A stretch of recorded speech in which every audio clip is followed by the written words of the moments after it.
Hello everyone, welcome to the class guys. कैसे हो आप सभी? उम्मीद करता हूं सभी बच्चे बहुत बढ़िया होंगे, अच्छे से पढ़ाई लिखाई कर रहे होंगे। तो बच्चों, आज की इस क्लास में हम बैक बेंचर सीरीज का एक नेक्स्ट चैप्टर लेकर के आए हैं, जो कि हमारा chapter second, electric potential and capacitance. मैं जानता हूं कि आपके साथ बैकलॉग जो है काफी सारा हो चुका है, तो आप चाहते हो कि छोटे से छोटे टाइम में हम इस चैप्टर को फिनिश कर लें, लेकिन आप छोड़ना कुछ भी नहीं चाहते क्योंकि पेपर में तो कुछ भी आ सकता है ना। इसीलिए आपके लिए जो बैक बेंचर सीरीज लेकर के आई जा रही है, इसके अंदर आपको क्विक रिवीजन कराया जाएगा इस पूरे चैप्टर का। और अगर आप न्यूमेरिकल की बात करें, डेरिवेशन की बात करें और इंपॉर्टेंट कॉन्सेप्ट की बात करें, तो सब कुछ इसमें मैं कवर कर दूंगा।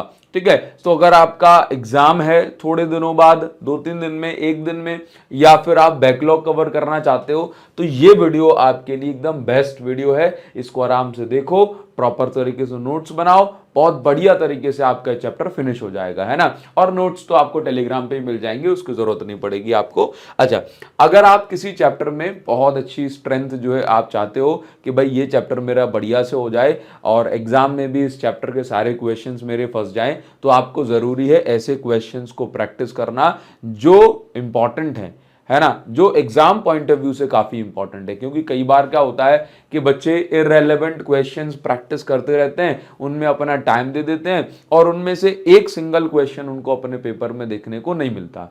तो जरूरी यह है कि हम ऐसे स्टडी मटेरियल से प्रैक्टिस करें जो कि ऑथेंटिक है और जिसने हजारों हजारों लाखों बच्चों की मदद करी है पिछले साल, है ना। तो मैं आपको बताना चाहता हूं कि हम लेकर के आए हैं अपनी एडुकार्ड बुक्स, है ना। एडुकार्ड में हमने लॉन्च की हुई है ये फिजिक्स क्वेश्चन बैंक। इस फिजिक्स क्वेश्चन बैंक के अंदर हमने थ्योरी के साथ, विद थ्योरी के साथ हमने सारे जो इंपॉर्टेंट पीवाईक्यू में कहूंगा, है ना, इंपॉर्टेंट एनसीईआरटी एग्जाम्पलर के क्वेश्चन में कहूंगा, ठीक है। और इसके साथ साथ जो नए कॉम्पिटेंसी बेस्ड क्वेश्चंस हैं, जैसे कि असर्शन रीजन हो गए, कॉन्सेप्चुअल क्वेश्चंस में आपके केस स्टडी बेस्ड क्वेश्चंस हो गए, एमसीक्यू हो गए, ये सब हमने कवर करके रखा है। और ये सारे क्वेश्चंस में आपको ऐसा भीड़ नहीं मिलेगी क्वेश्चंस की, इंपॉर्टेंट स्टफ मिलेगा, सो दैट कम टाइम में आप बहुत अच्छे मार्क्स लेकर के आ पाए। इसी प्रकार से हमारी दूसरी बुक है जो कि है फिजिक्स वन शॉट। ये जो फिजिक्स वन शॉट है, इसके अंदर हमने थ्योरी नहीं कवर की है कंप्लीट, इसके अंदर हमने माइंड मैप के फॉर्म में चैप्टर्स को फिनिश किया है। और फिर आपको क्वेश्चंस प्रैक्टिस करने को मिल रहे हैं। क्वेश्चंस सेम रहेंगे, जैसे कि इसके अंदर भी हमने इंपॉर्टेंट पीवाईक्यू रखे हैं, इसके अंदर भी हमने इंपॉर्टेंट एनसीईआरटी एग्जाम्पलर के क्वेश्चन रखे हैं, या और important conceptual question, assertion reason with solution, ये सब आपको मिल जाएगा। तो अगर आप थ्योरी करना चाहते हो साथ में, तो आप हमारी ये जो फिजिक्स क्वेश्चन बैंक है इसको ऑर्डर कर सकते हो। और अगर आप चाहते हो कि नहीं सर मेरे पास नोट्स वगैरह तो प्रॉपर हैं और मैं सिर्फ क्वेश्चंस प्रैक्टिस करना चाहता हूं क्योंकि वही मुझे ज्यादा डिस्टर्ब करते हैं, तो आप हमारी ये वन शॉट बुक ले सकते हैं। एकदम कॉम्पैक्ट सी पतली सी बुक है और एकदम अफोर्डेबल प्राइस में। तो जैसी आपकी रिक्वायरमेंट हो आप उस बुक को ऑर्डर कर सकते हो। दोनों एकदम बेस्ट बुक है, क्वेश्चंस लेवल सब कुछ एकदम सेम है, ठीक है। देखो, इसके अलावा मैं आपको बताना चाहता हूं, बुक ऑर्डर करने की जो लिंक है ये आपको इस वीडियो के डिस्क्रिप्शन और कमेंट सेक्शन में मिल जाएगी। तो लेट मत होना, है ना, और अभी इसको ऑर्डर कर देना। आप चाहते हो कि नहीं सर मुझे तो बुक के साथ आपकी गाइडेंस भी चाहिए, तो हमारा जो विनर्स बैच है जिसके अंदर चैप्टर 3 अभी चल रहा है 2.0 बैच में और चैप्टर 7 चल रहा है 1.0 बैच में, अगर आप चाहते हो कि नहीं सर दोनों की एक्सेस मिल जाए, तो आपको कोई भी एक बैच परचेज करने पर दोनों बैच की एक्सेस मिल जाएगी। साथ में जो एग्जाम टाइम पर क्रैश कोर्स होगा ना, वो भी आपको फ्री ऑफ कॉस्ट मिल जाएगा, ठीक है। अच्छा, वीडियो के डिस्क्रिप्शन में लिंक दी हुई है, ठीक, तो आप वहां से इसको ज्वाइन कर सकते हो और डेली क्लासेस लाइव और रिकॉर्डिंग दोनों ले सकते हो। हाँ, चलिए, तो सबसे पहले हम शुरुआत करेंगे आज के इस चैप्टर की और सबसे पहले हमें पढ़ना है इलेक्ट्रिक पोटेंशियल। तो इस चैप्टर के में अंदर जो इलेक्ट्रिक पोटेंशियल है, पहले मैं आपको उससे रिलेटेड जितनी भी थ्योरी है वो समझाता हूं, फिर डेरिवेशन, न्यूमेरिकल और ग्राफ वगैरह की ओर पहुंचेंगे। ये डिफरेंस नहीं है, ये इंपॉर्टेंट थ्योरी है, इसको ध्यान रखेंगे। देखो, इलेक्ट्रिक पोटेंशियल क्या होता है, बहुत काम की बात कहूंगा बस। देखो जी, मेरे पास चार्ज है, अब इस चार्ज का यहां पर कुछ इफेक्ट होगा, प्रभाव, असर होगा, इस चार्ज का यहां पे भी कुछ असर होगा, इस चार्ज का यहां पर भी कुछ असर होगा, ठीक है। अब एक्चुअल में देखो, मैं अगर इन्फिनिटी से यानी कि ऐसी जगह पर जहां पर किसी प्रकार का कोई इलेक्ट्रिक फोर्स नहीं है उसको मैं इन्फिनिटी बोलता हूं। इन्फिनिटी से अगर मैं एक चार्ज लेकर के आया, लेट से ये चार्ज है 1 कूलम का, तो ऑब्वियस सी बात है ये वाला चार्ज इस पे फोर्स लगाएगा, ठीक है। लेकिन मुझे तो इस चार्ज को मुझे यहां पे लेकर के जाना है, यहां लेके जाना है, यहां लेके जाना है, तो इसके फोर्स के अगेंस्ट मुझे कुछ वर्क करना पड़ेगा। भाई देखो, ये क्यू चार्ज प्लस 1 कूलम को रिपेल करेगा, फोर्स लगाएगा इस पे, तो इसके फोर्स के अगेंस्ट मुझे इस चार्ज को लेकर के जाना है, तो मुझे कुछ वर्क करना पड़ेगा ना। तो मान के चलो यहां तक मैंने किया 10 जूल का वर्क 1 कूलम के चार्ज को ले जाने में, तो इस जगह का जो पोटेंशियल यानी कि असर है, इफेक्ट है, उसको मैं बोलूंगा 10 वोल्ट। क्या बोलूंगा? 10 वोल्ट बोलूंगा। मान के चलो इस चार्ज को और धक्का देते देते मैं यहां तक ले आया और मुझे 50 जूल का वर्क करना पड़ा, ठीक है, 50 जूल का वर्क करना पड़ा 1 कूलम के चार्ज को लाने में, तो इस जगह का जो इफेक्ट है मैं बोलूंगा 50 वोल्ट। तो एक्चुअल में पोटेंशियल क्या है? किसी चार्ज का किसी पर्टिकुलर लोकेशन पर, उस जगह पर कितना इफेक्ट है उसको हम बोलते हैं इलेक्ट्रिक पोटेंशियल। और उसको मेजर कैसे करा जाता है? भाई आप उस जगह तक इन्फिनिटी से किसी चार्ज को लाने में, यूनिट पॉजिटिव चार्ज को लाने में जितना वर्क करते हैं उतना कहलाता है इलेक्ट्रिक पोटेंशियल, है ना।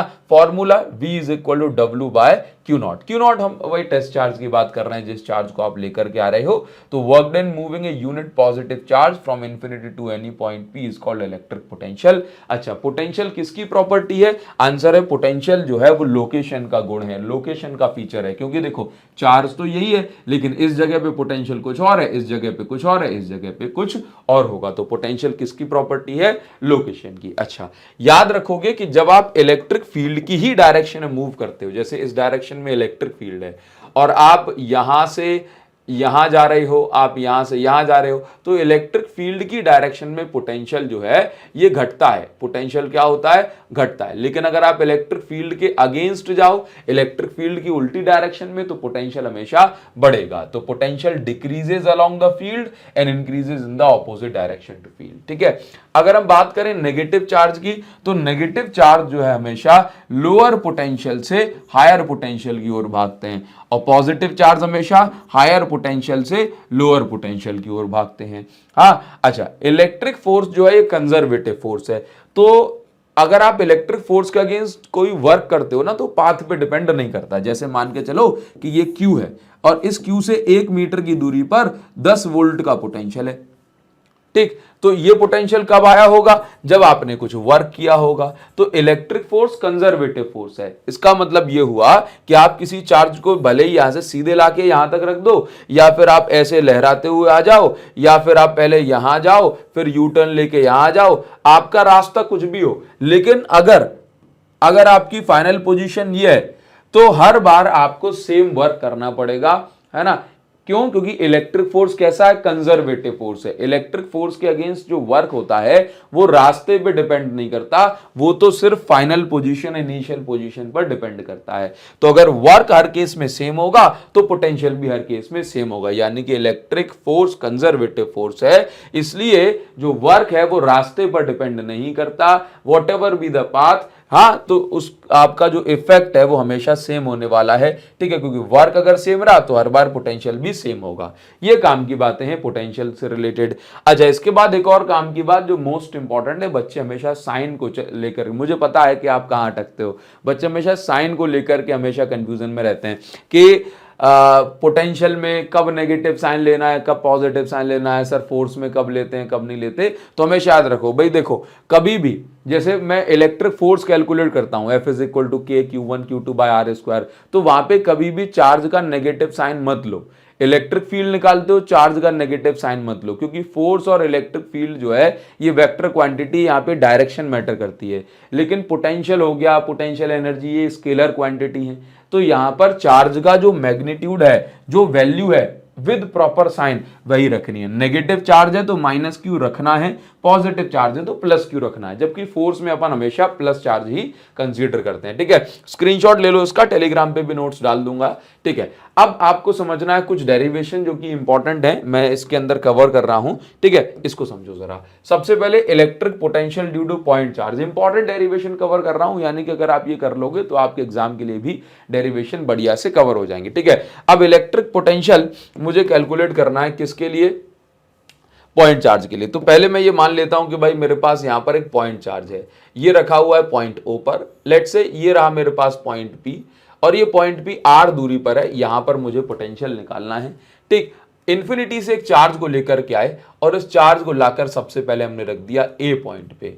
हाँ, अब देखो सिंपल सी बात है, अगर मुझे पॉइंट पी पर पोटेंशियल निकालना है तो मुझे पॉइंट पी तक टोटल कितना वर्क करना पड़ा वो निकालना पड़ेगा, क्योंकि पोटेंशियल का फॉर्मूला क्या है, वर्क अपॉन चार्ज। तो सारा खेल क्या है, पहले वर्क कैलकुलेट कर लो और उसके बाद क्यू नॉट का डिवाइड कर दोगे तो पोटेंशियल मिल जाएगा। तो पूरा जो खेल है वो वर्क कैलकुलेट करने के लिए किया जाएगा, ठीक है। अब सर वर्क का फॉर्मूला तो सिंपल फोर्स इंटू डिस्प्लेसमेंट होता है, लगाओ और आंसर आ जाएगा, लेकिन नहीं, एक्चुअल में क्या होता है कि जैसे जैसे हम आगे बढ़ते हैं तो फोर्स की वैल्यू लगातार बदल रही होती है, तो हम एक बार में पूरा वर्क नहीं निकाल पाते हैं, तो हमें टुकड़ों में वर्क निकालना पड़ेगा। तो हम इन्फिनिटी से कोई चार्ज लेकर के आए, let's say this charge is Q not, हमने ए से लेके बी तक इसको हल्का सा डिस्प्लेस कराया, लेट्स से ये जो ए पॉइंट है ये एक्स दूरी पर है, तो ए से लेके बी तक जो हमने इसको डिस्प्लेस कराया दैट इज डी एक्स, क्या, dx, इस डायरेक्शन में a टू b।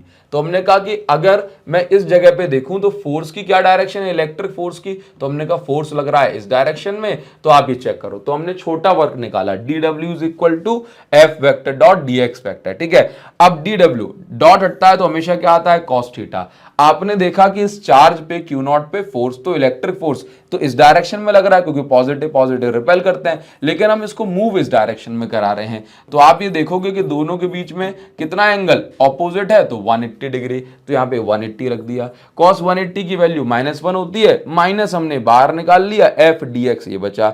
अब देखो हम चार्ज को कहां से ला रहे हैं, इनफाइनाइट दूरी से, और कितनी दूरी तक लाना है, आर दूरी तक लेके आना है। पॉइंट, ये जो पी है वो तो पॉइंट है, तो इनफाइनाइट दूरी से आर दूरी तक लेकर के आना है, तो लिमिट हमने इन्फिनिटी से लेकर के आर तक लगा दी। ये जो एफ है, एफ मतलब फोर्स, तो जब ये चार्ज इस यहां पे रखा था तो दोनों के बीच में कितना फोर्स लग रहा था, आंसर है के, पहला चार्ज दूसरा चार्ज अपॉन दोनों के बीच की डिस्टेंस का स्क्वायर, पहला चार्ज q1 दूसरा चार्ज ये अपॉन दोनों के बीच की डिस्टेंस का स्क्वायर, है ना। तो ये कूलाम लॉ से हमने निकाला, इनटू में क्या है dx। तो ये बाकी सारी चीजें ये देख रहे हो, k q q नॉट ये सब बाहर चला जाएगा, अंदर बस इतना बचेगा 1 अपॉन एक्स स्क्वायर का, ये सब बाहर आ गया, देखो माइनस साइन ऑलरेडी बाहर था, 1 अपॉन एक्स स्क्वायर का इंटीग्रेशन होता है माइनस का 1 बाय एक्स, माइनस साइन बाहर आके प्लस का बन गया। अब लिमिट पुट करेंगे, जहां जहां x है उसकी जगह अपर लिमिट, जहां जहां x है माइनस उसकी जगह लोअर लिमिट, और 1 बाय इंफिनिटी तो 0 होता है, तो इसको लिखने की अब कोई जरूरत ही अगले स्टेप में नहीं होगी। तो k q q नॉट और ये अपॉन में r, ये वर्क निकाल लिया। मुझे निकालना है पोटेंशियल, तो पोटेंशियल का फॉर्मूला होता है वर्क अपॉन चार्ज, तो वर्क ये रहा k q q naught upon charge q naught है, ठीक है। तो q नॉट से q नॉट कट जाएगा, फाइनली बचेगा v is equal to k q by r, यानी कि k ऊपर चार्ज है नीचे डिस्टेंस है, और यहां पर देखो k की जगह 1/4 पे एप्सिलॉन नॉट लिख सकते हैं, इसलिए पोटेंशियल का हमारे पास ये फॉर्मूला आ जाता है, ठीक है। आगे बढ़ेंगे जरा, अब नेक्स्ट स्क्रीनशॉट आप इसका ले सकते हो अगर आपको टाइम ना मिल पाया हो तो, ठीक है, स्क्रीनशॉट ले लो उसका। नाउ अभी देखो नेक्स्ट मैं आपको बता रहा हूं कि यहां पर एक काफी इंपॉर्टेंट सा ग्राफ कई बार पूछा गया है कि आपको V वर्सेस E, मतलब आपको पोटेंशियल, इलेक्ट्रिक पोटेंशियल और इसका ग्राफ बताना होता है डिस्टेंस के साथ, ठीक है। इलेक्ट्रिक फील्ड की भी कंपैरिजन अभी अपन करेंगे। तो देखो एक चीज समझ लो कि आपने potential due to point charge निकाला, k q बाय r 1/4 पे epsilon naught q by r आया। जबकि आप इलेक्ट्रिक फील्ड निकालते हो तो उसमें नीचे अपॉन में r स्क्वायर होता है। तो हम देख रहे हैं कि इलेक्ट्रिक पोटेंशियल इनवर्सली प्रोपोर्शनल है, लेकिन इलेक्ट्रिक फील्ड पॉइंट चार्ज के कारण जो है 1/r स्क्वायर इसमें आ रहा है, इनवर्स स्क्वायर लॉ को फॉलो कर रहा है। तो हमेशा एक बात याद रखो, अपॉन में जितनी पावर ज्यादा होती है उतना ही कर्व जो है डीप होता है, उतना ही कर्व डीप होता है। तो जैसे मान के चलो कि इसके लिए मुझे ऐसे बनाया, तो इसके लिए कैसे बनेगा, और डीप कर्व बनेगा, इसके लिए कैसे बनेगा, और डीप कर्व जाएगा, ठीक है। ध्यान रखो इस बात को। तो हमेशा, तो अगर मैं आपसे कह रहा हूं कि आप ये देख रहे हो कि अगर मुझे बनाना है दोनों के लिए, पहले तो इनवर्स है तो कर्व कुछ इस प्रकार का होगा, ठीक है। लेट्स से अगर मैंने ये बनाया V is inversely proportional to R, तो अगर मुझे इलेक्ट्रिक फील्ड के लिए बनाना है तो अपॉन में पावर ज्यादा है ना, तो पावर ज्यादा है तो इसका जो कर्व होगा ये डीप जाएगा, E is inversely proportional to R square, ठीक है। चलिए ये हमेशा याद रखना, कंपैरिजन है तो इलेक्ट्रिक फील्ड जल्दी जल्दी घटती है और पोटेंशियल धीरे धीरे, क्योंकि इलेक्ट्रिक फील्ड में ज्यादा पावर है ना अपॉन में, ठीक है, ध्यान रखो। इसके बाद हम आगे बढ़ेंगे और बात करेंगे, भाई ये भी काफी इंपॉर्टेंट सी बात है कि इलेक्ट्रिक फील्ड और इलेक्ट्रिक पोटेंशियल एक कंडक्टर के अंदर कितना कितना होता है। तो याद रखो कि कंडक्टर के अंदर जो इलेक्ट्रिक फील्ड होती है वो जीरो होती है। अब अगर इलेक्ट्रिक फील्ड जीरो है तो याद रखिए कि इलेक्ट्रिक पोटेंशियल जो होता है ये कांस्टेंट होता है। अच्छा, बता दूं आपको कि कंडक्टर की सरफेस पर जो इलेक्ट्रिक फील्ड है, देखो अगर मैं आपसे ऐसा कहूं कि कंडक्टर बनाता है इलेक्ट्रिक फील्ड, कंडक्टर क्या बनाता है, इलेक्ट्रिक फील्ड। अब हम इंफिनिटी से कोई चार्ज लेकर के आए तो जितना हम इलेक्ट्रिक फील्ड के अगेंस्ट जाएंगे उतना ज्यादा हमें वर्क करना पड़ेगा। लेट्स से यहां तक वर्क किया 10 जूल का, तो यहां का पोटेंशियल हो गया 10 वोल्ट, यहां का पोटेंशियल हो गया 50 वोल्ट, यहां का पोटेंशियल हो गया 100 वोल्ट, यहां का पोटेंशियल हो गया सरफेस का 200 वोल्ट। बस यहीं तक इलेक्ट्रिक फील्ड थी तो यहीं पर हमें इलेक्ट्रिक फोर्स के अगेंस्ट वर्क करना पड़ा। अंदर तक गए तो अंदर अब कोई इलेक्ट्रिक फील्ड नहीं है। आप इतनी बात तो जानते हो कि इलेक्ट्रिक फील्ड कंडक्टर के अंदर जीरो होती है। अंदर कोई इलेक्ट्रिक फील्ड नहीं है तो अंदर हमें और ज्यादा वर्क नहीं करना पड़ेगा, लेकिन जितना वर्क हो चुका है उतना तो रहेगा ही, ठीक है। तो आप देखेंगे कि इस जगह का पोटेंशियल भी, अब ऐसा नहीं होगा कि अंदर जो है सब जीरो हो गया, नहीं, जितना वर्क हो चुका है वो तो हो ही चुका है ना, वो अचानक से जीरो कैसे हो जाएगा, नहीं हो पाएगा ना। तो बस देखो जरा, तो यहां पर देखो अंदर का हर जगह का पोटेंशियल कितना होगा 200 वोल्ट, क्योंकि अंदर सब जगह पे इलेक्ट्रिक फील्ड कैसी है, जीरो। अगर इलेक्ट्रिक फील्ड ही नहीं है तो कोई रोक टोक नहीं है, तो इस चार्ज पे कोई फोर्स नहीं लगाएगा, तो हमें कोई एक्स्ट्रा वर्क नहीं करना पड़ेगा। याद रखोगे। तो आप ये देखो कि अंदर हर जगह पर कितना पोटेंशियल है, मैंने कहा 200 वोल्ट, या कहूं ये मैक्सिमम पोटेंशियल है, इससे ज्यादा पोटेंशियल नहीं हो सकता।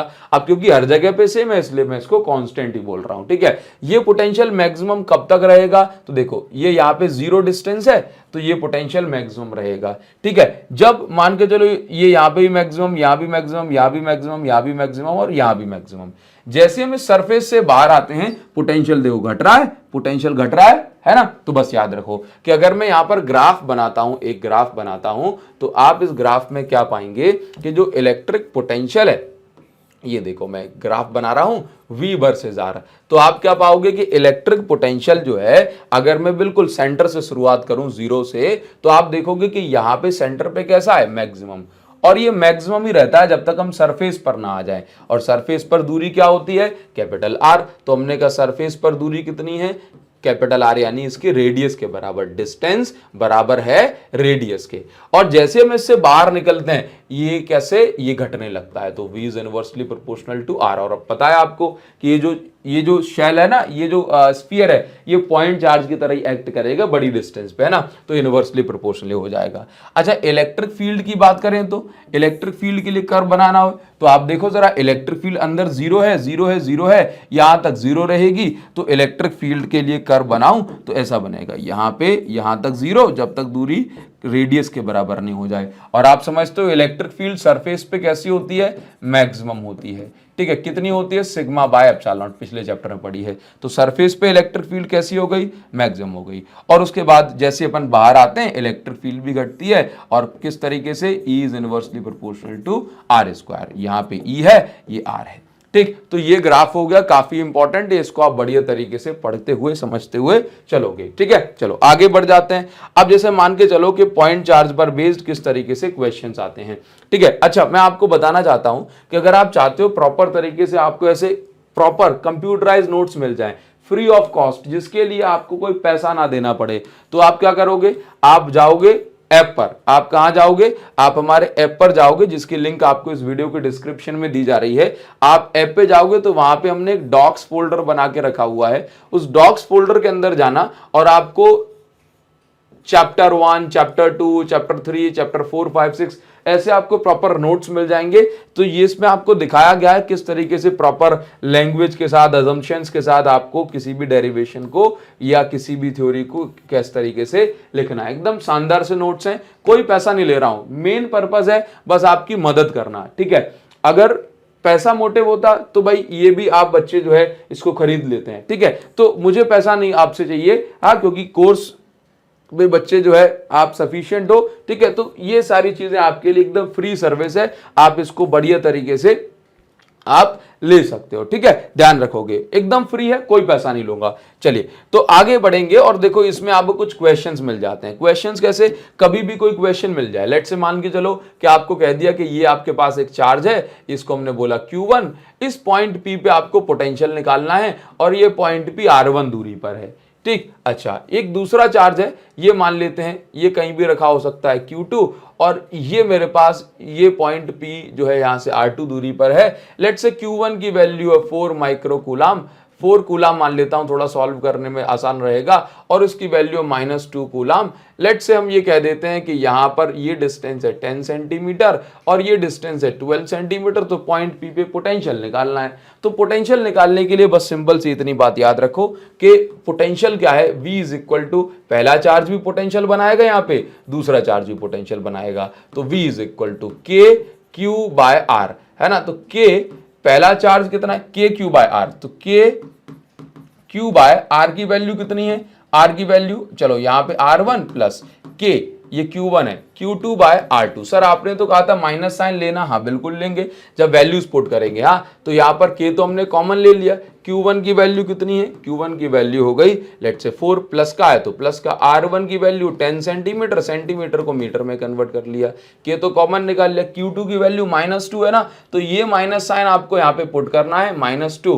है ना। मतलब अगर फोर्स निकाल रहे होते ना तो माइनस माइनस नहीं लगाते हैं, ये -2, और ये क्या हो गया भाई R2 की वैल्यू 12 सेंटीमीटर, सेंटीमीटर को अपन जो है मीटर में कन्वर्ट कर लेंगे, तो V इज इक्वल टू, अब प्रॉपर आप इसको सॉल्व कर सकोगे, सॉल्व करने के बाद जो भी आंसर आएगा वो आपका होमवर्क है, कमेंट सेक्शन में आप बताओगे। आपके पेपर आ रहे हैं बोर्ड में, और ये मत कहना कि सर पूरे सॉल्व कर देते, ये अब तो कैलकुलेशन है, करो जरा इसको खुद से, K की वैल्यू 9 रख देना, ठीक है। चलो अगला क्वेश्चन मैं आपको बता रहा हूं, 27 ड्रॉप, इंपॉर्टेंट है, आप इस पे इंपॉर्टेंट लगा के रखो। इस टाइप के क्वेश्चन किस प्रकार से करे जाते हैं, देखो 27 ड्रॉप है और हर किसी की रेडियस है R, हर किसी का पोटेंशियल है 220 वोल्ट।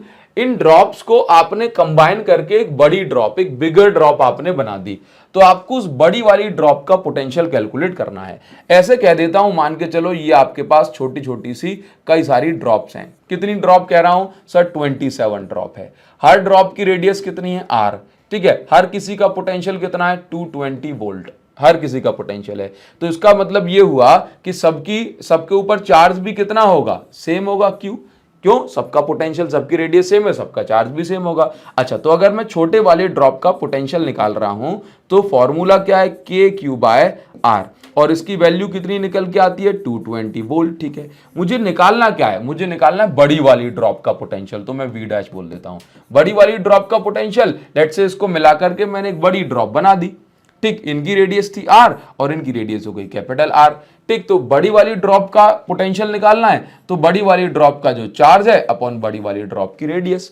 अब इतनी बात तो मुझे पता है कि अगर K तो चलो ठीक है, इतनी बात पता है कि एक ड्रॉप पे चार्ज अगर Q होगा, क्योंकि सबका पोटेंशियल सेम है, सब पे चार्ज सेम होगा, ठीक है, और सब क्योंकि आइडेंटिकल साइज के, हाँ देखो, तो एक ड्रॉप पर चार्ज Q है, तो टोटल चार्ज 27 ड्रॉप पे कितना हो जाएगा, 27Q।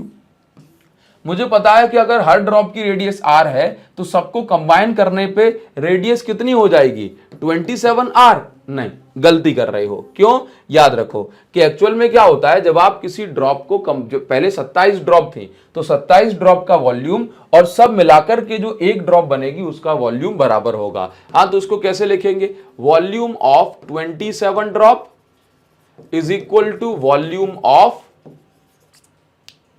1 ड्रॉप, बिगर ड्रॉप, है ना। तो देखो 4/3 पाई R क्यूब, ये वॉल्यूम का फॉर्मूला है, ये एक छोटी ड्रॉप का वॉल्यूम हो गया। अब 27 छोटी छोटी ड्रॉप है, 27 का इंटू कर दिया, 4/3 पाई R क्यूब, ये बड़ी वाली ड्रॉप की रेडियस कैपिटल R मानी।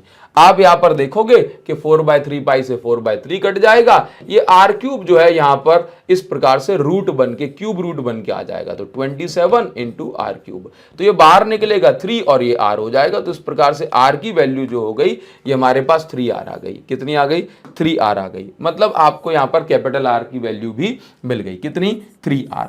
अगर मैं 3 से इसको काटूंगा तो V' इज इक्वल टू यहाँ पे 9 KQ बाय R आ जाएगा। ठीक है। और आप यहाँ पे v dash is equal to 9 और KQ/R जो है ये छोटी ड्रॉप का पोटेंशियल था। देखो छोटी ड्रॉप का चार्ज, छोटी ड्रॉप रेडियस, तो ये कितना था, ये था 220 वोल्ट, है ना। तो बताओ जरा v डैश की वैल्यू कितनी हो गई, ये आपका होमवर्क है। फाइनल इनटू करके मैं आपसे कमेंट सेक्शन में जानना चाह रहा हूं। देखो मैं आपके लिए मैं दोबारा से सारी स्लाइड्स बनाता हूं सो दैट आपको जो है नई फीलिंग आए और आपको प्रॉपर तरीके से एक कॉन्साइज नोट्स मिल पाए। तो ये आपका फर्ज बनता है कि सर ने अगर कहा है कमेंट सेक्शन में लिखना है तो लिखना है बस, ठीक है। अच्छा ध्यान रखो जरा, और आप मुझे कमेंट में ये बताओगे कि भाई आपको नेक्स्ट वीडियो कौन सी चाहिए, बैक बेंचर सीरीज या फिर one shot series next video, ठीक है। जिसके कमेंट जितने ज्यादा होंगे उतने ही ज्यादा जल्दी आपको वो वीडियो मिलने वाली है, ठीक है। चलिए आगे बढ़ेंगे। देखो अब इसी टाइप से मान लो ये क्वेश्चन मिल गया, एन ड्रॉप्स, मान लो कह रहा है कि भाई एन ड्रॉप्स हैं, ये सब की रेडियस स्मॉल r है, सबका पोटेंशियल v है, इनको मिलाकर के एक बड़ी ड्रॉप बना देते हैं, तो बड़ी ड्रॉप का पोटेंशियल कितना होगा। तो कितनी ड्रॉप कह रहा है, कितनी ड्रॉप कह रहा है बताओ जरा, आपसे कह रहा है एन ड्रॉप है, ठीक है। हर ड्रॉप की रेडियस कितनी है, r है, सबका पोटेंशियल कितना है, v है, तो इसका मतलब सबका चार्ज भी क्या होगा, q होगा। तो अगर मैं ऐसे कह दूं KQ/R, ठीक है। अब समझो, अब एक्चुअल में क्या है, अगर बड़ी एक ड्रॉप बनाई गई इन सबको मिला के जिसकी रेडियस ऑब्वियस सी बात है इन सबसे ज्यादा होगी, तो अगर मैं कह रहा हूं कि बड़ी ड्रॉप का पोटेंशियल कितना है, तो आप कहेंगे K बड़ा वाला चार्ज अपॉन बड़ी वाली रेडियस। अब ये तो मुझे पता है कि बड़ा वाला चार्ज की जगह आ जाएगा कितनी, 27 ड्रॉप थी, नहीं सर n ड्रॉप है, तो n कितनी ड्रॉप है भाई, n ड्रॉप है, n इंटू हर ड्रॉप पे चार्ज q है। अच्छा कैपिटल R की वैल्यू पता पड़ जाए तो काम बन जाए। तो हमने कहा volume of n drops, n drop का volume is equal to volume of one bigger drop, एक बड़ी वाली ड्रॉप का वॉल्यूम। तो n ड्रॉप का वॉल्यूम 4/3 पाई r3, ये छोटी वाली ड्रॉप का वॉल्यूम है। अब इसमें ऐसे n ड्रॉप्स हैं तो सबका वॉल्यूम हो गया 4/3 पाई बड़ी वाली ड्रॉप का वॉल्यूम। अब चेक करो जरा, कैंसिल करोगे, ये कैंसिल हो गया, यहां से r3 हटेगा, r3 यहां पहुंचेगा तो इसके ऊपर n और r3 यहां पे पहुंच गया, ये क्यूब हट के क्यूब रूट के फॉर्म में। क्यूब रूट का मतलब होता है पावर 1/3, क्यूब रूट के जैसे 1/2 होता है ना स्क्वायर रूट का, तो ये n की पावर 1/3 और ये r ऐसा बच जाएगा। किसकी वैल्यू आ जाएगी, ये हो जाएगी वैल्यू हमारे पास r की। तो बस यही r की वैल्यू उठा के यहां पुट कर दो, कितनी आ जाएगी, ये देखो r और n की पावर 1/3 बस। तो v dash is equal to ये KQ/R, ये तो हमने अलग निकाल दिया, यहां पे ये n है और यहां पे ये 1/3 ऊपर जाके -1/3। तो v dash is equal to कितना बन जाएगा, KQ/R की जगह क्या लिख सकते हो भाई, छोटा वाला पोटेंशियल, और n की पावर -1/3 है और ये n की पावर 1 है, सॉल्व करके n की पावर 2/3 आएगा।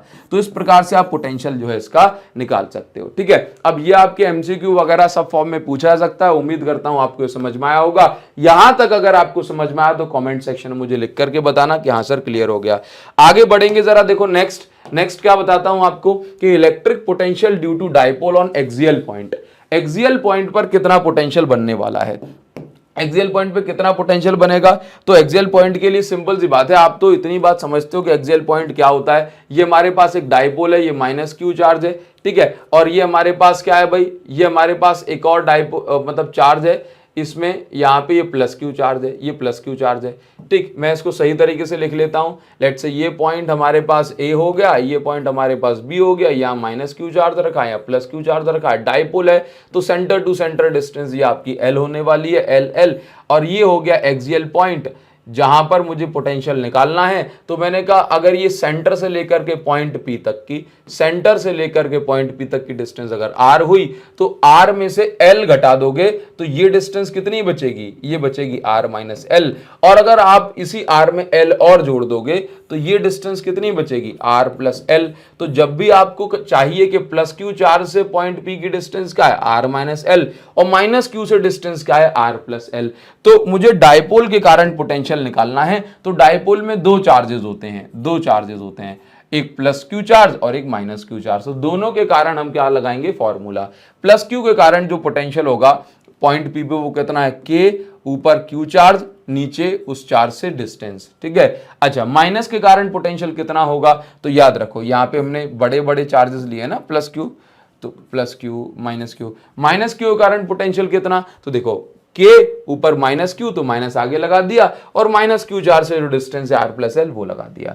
इसके बाद हमें इस जगह पे नेट पोटेंशियल निकालना है, तो प्लस चार्ज और माइनस चार्ज दोनों पोटेंशियल बना रहे हैं ना इस जगह पे, तो V1 प्लस V2 किया हमने, ये वैल्यूज पुट की। V1 ऑलरेडी हम माइनस साइन कंसीडर कर चुके हैं, तो V1 की वैल्यू V2 की वैल्यू, के क्यू कॉमन आ गया, ये बचा है। इन दोनों का एलसीएम लेंगे तो a minus B A plus B, तो एलसीएम आ गया A square minus B square.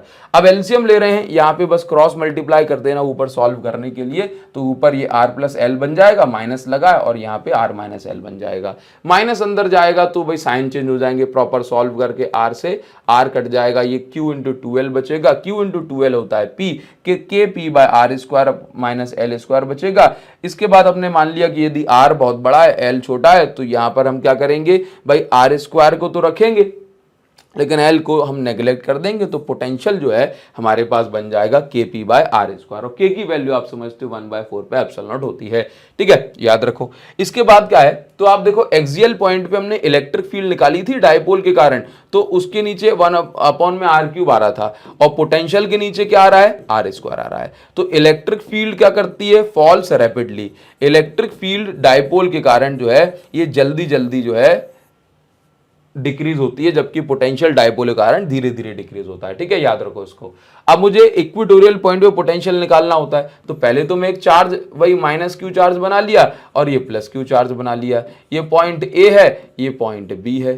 ठीक है, अब समझो जरा, अब यहां पे ये डिस्टेंस सेंटर से लेकर के ये डिस्टेंस हो गई आर, सेंटर से लेकर के ये डिस्टेंस कितनी हो गई आर, ये डिस्टेंस एल है, यहां से लेकर के पॉइंट पी तक की डिस्टेंस क्या हो गई, root R square plus L square. भाई पीजीटी लगाएंगे तो ये डिस्टेंस निकल के आ जाएगी, पीजीटी लगाएंगे तो यहां पर भी ये डिस्टेंस निकल के आ जाएगी, root R square plus L square. ये रहा पॉइंट पी जहां पे पोटेंशियल निकालना है।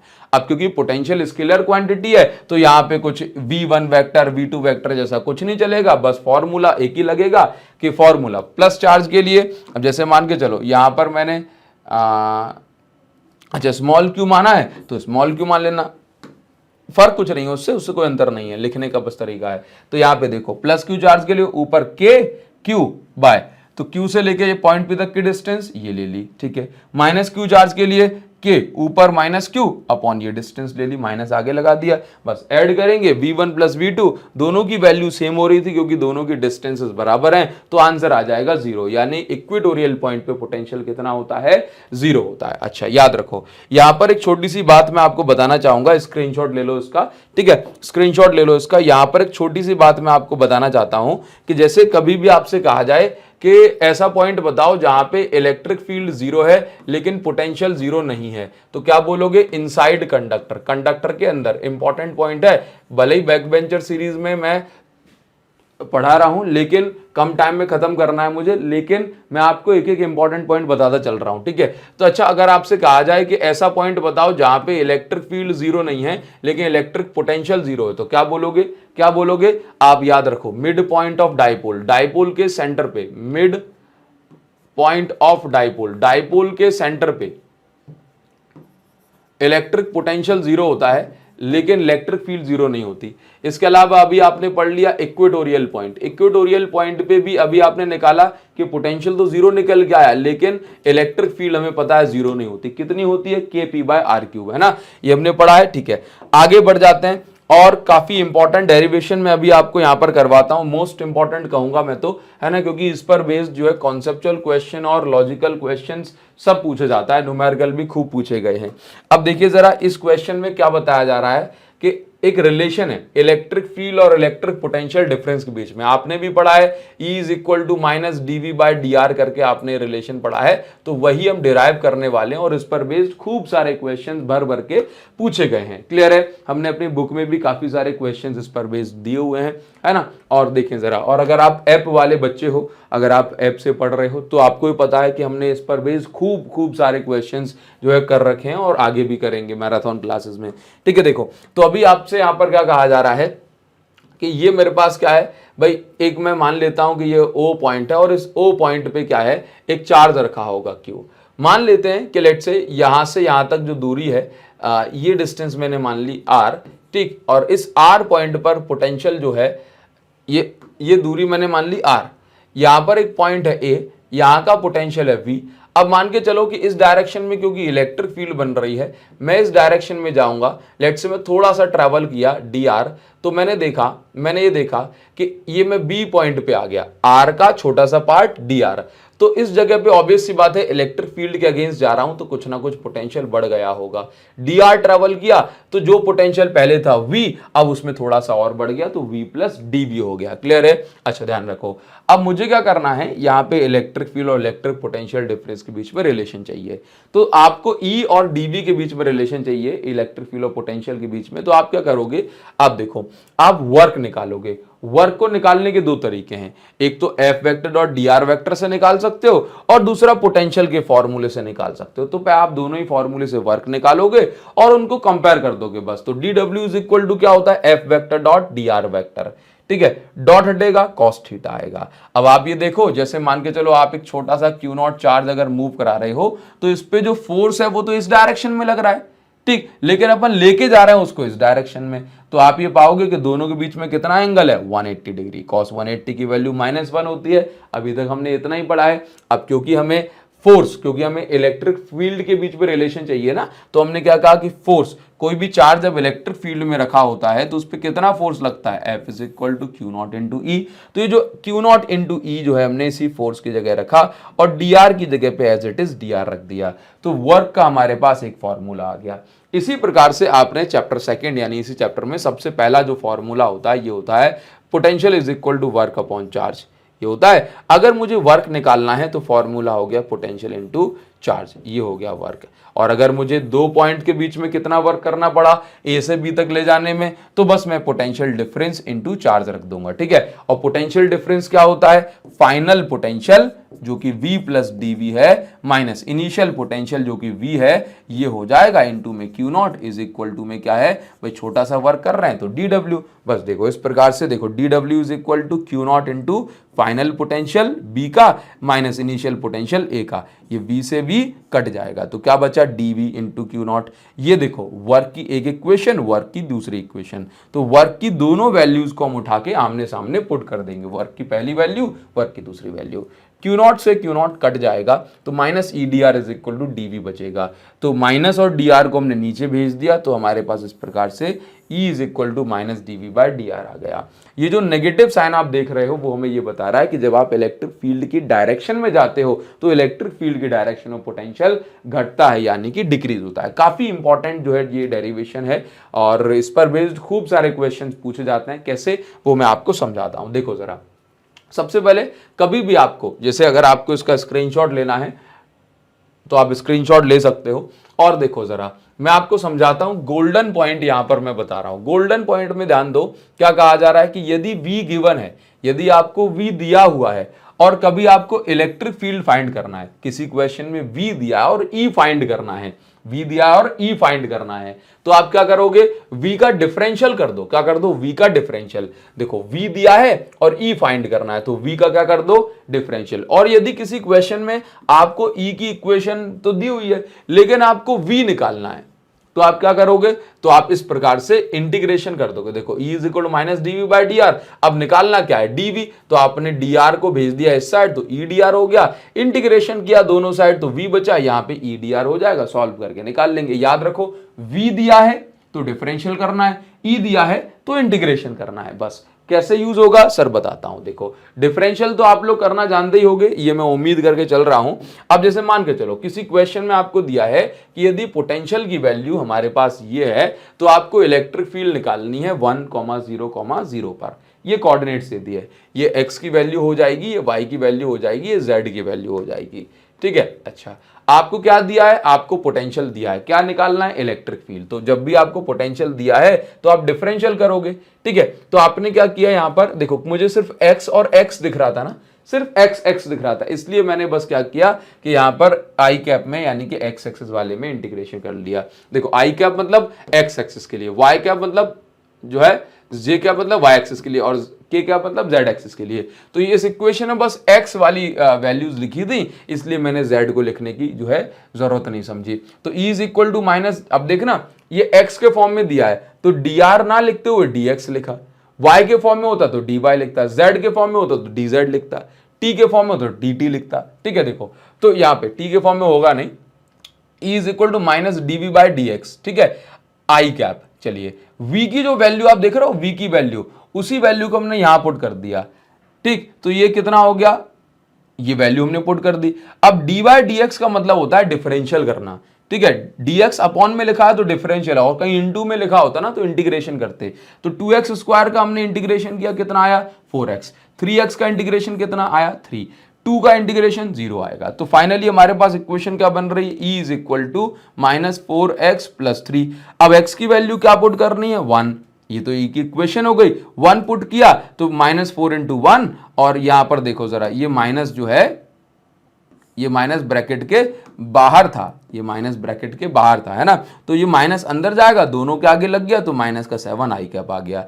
ये इलेक्ट्रिक फील्ड का वेक्टर फॉर्म है, माइनस का 7 आई कैप। और अगर आपको इसी का मैग्नीट्यूड चाहिए तो आप क्या करेंगे, जो भी वैल्यूज गिवन होती है ना उसको अपन स्क्वायर रूट के अंदर स्क्वायर कर देते हैं, तो फिर से 7 निकल के आएगा, है ना। ये मैग्नीट्यूड निकालने का तरीका होता है वेक्टर फॉर्म से।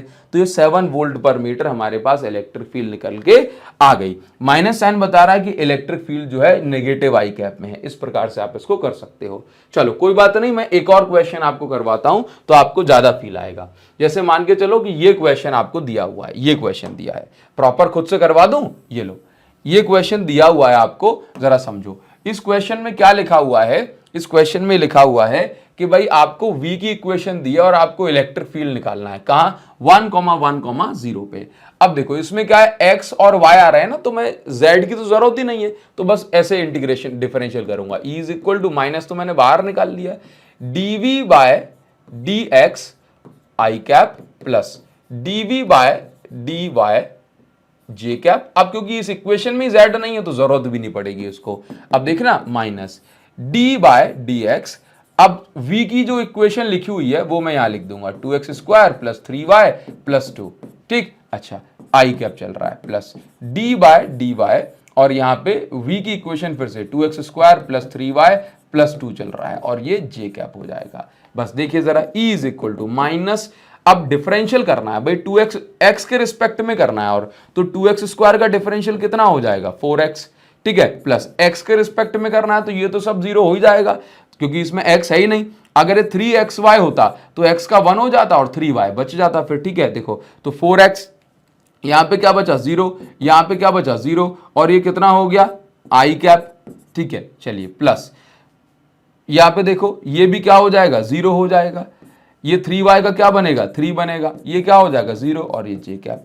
ठीक है, देखिए जरा, तो e is equal to minus ये 4x आई कैप प्लस का 3 जे कैप। अब देखना कि आपको x की जगह क्या पुट करना है भाई 1, y की जगह 1, y तो गायब हो ही गया, तो e is equal to minus का 4 इंटू 1 और ये आई कैप प्लस का 3 जे कैप। ठीक है, तो इलेक्ट्रिक फील्ड आप ये चेक करोगे, e इज इक्वल टू कितनी आ जाएगी माइनस ये 4 आई कैप, माइनस का अंदर इंटू हो गया तो माइनस 3 जे कैप। ये आपकी इलेक्ट्रिक फील्ड की जो इक्वेशन है वो आ चुकी है। अब आपको निकालना है इलेक्ट्रिक फील्ड का मैग्नीट्यूड। तो मैग्नीट्यूड निकालने के लिए जो भी वैल्यूज दी होती हैं उनका हम स्क्वायर रूट के अंदर स्क्वायर कर देते हैं। ठीक है, तो जरा चेक करो कितना आ गया, ये 5 निकल के आएगा, तो आंसर है 5 वोल्ट पर मीटर। ठीक है, चलिए इस प्रकार से आप इलेक्ट्रिक फील्ड निकाल लेते हो और ये क्वेश्चंस पूछे जाते हैं। इसमें बस डिफरेंशियल करना आपको आना चाहिए। चलिए आगे बढ़ेंगे, जरा नेक्स्ट देखते हैं। नेक्स्ट आपको क्या मिल रहा है, इस तरह के ग्राफ भी पूछ लिए जाते हैं। अच्छा, इससे रिलेटेड ग्राफ पूछ लिए जाते हैं। अब ग्राफ किस तरीके से करते हैं, इस पे क्वेश्चन बनेंगे, ये मैं आपको समझा देता हूं। मान लो कि आपको यहां पर लिख करके दिया जा रहा है, देखिए जरा, आपको यहां पर लिख करके दिया जा रहा है e is equal to minus dv by D R. तो ये जो dv बाई डी आर है, ये y dv कहां दिया होगा y एक्सिस में, dr कहां दिया होगा x एक्सिस में। तो y axis upon x axis करके क्या मिलता है आपको स्लोप।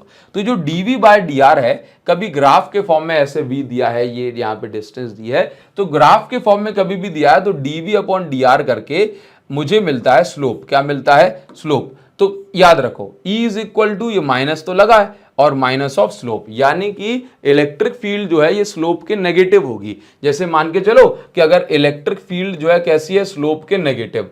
अब स्लोप आपने ग्राफ का स्लोप निकाला, पॉजिटिव आया तो इलेक्ट्रिक फील्ड आएगी नेगेटिव। इसी प्रकार से अगर ग्राफ का स्लोप आपने निकाला, ये माइनस तो फॉर्मूले, ग्राफ का स्लोप नेगेटिव आया, इस प्रकार से नेगेटिव आया, कहीं पे नेगेटिव स्लोप है ये, तो क्या करेंगे बताओ जरा, तो इलेक्ट्रिक फील्ड कैसी होगी, पॉजिटिव। तो क्वेश्चन पता है आपसे कैसे पूछे जाते हैं, कैसे पूछे गए हैं कि आपको एक ग्राफ बना के दे देंगे और आपसे कहेंगे कि आप ये बताओ कि कहां पर इलेक्ट्रिक फील्ड पॉजिटिव है, कहां पर नेगेटिव है, कहां पर जीरो है, तब ये नॉलेज आपको जरूरत पड़ेगी। ठीक है, तो आप चेक करो जरा इस टाइप के क्वेश्चन कैसे बनेंगे। आप देखो, तो कभी भी स्लोप अगर थीटा की वैल्यू 90 छोटी है तो स्लोप पॉजिटिव कहा जाएगा और पॉजिटिव स्लोप के लिए इलेक्ट्रिक फील्ड नेगेटिव।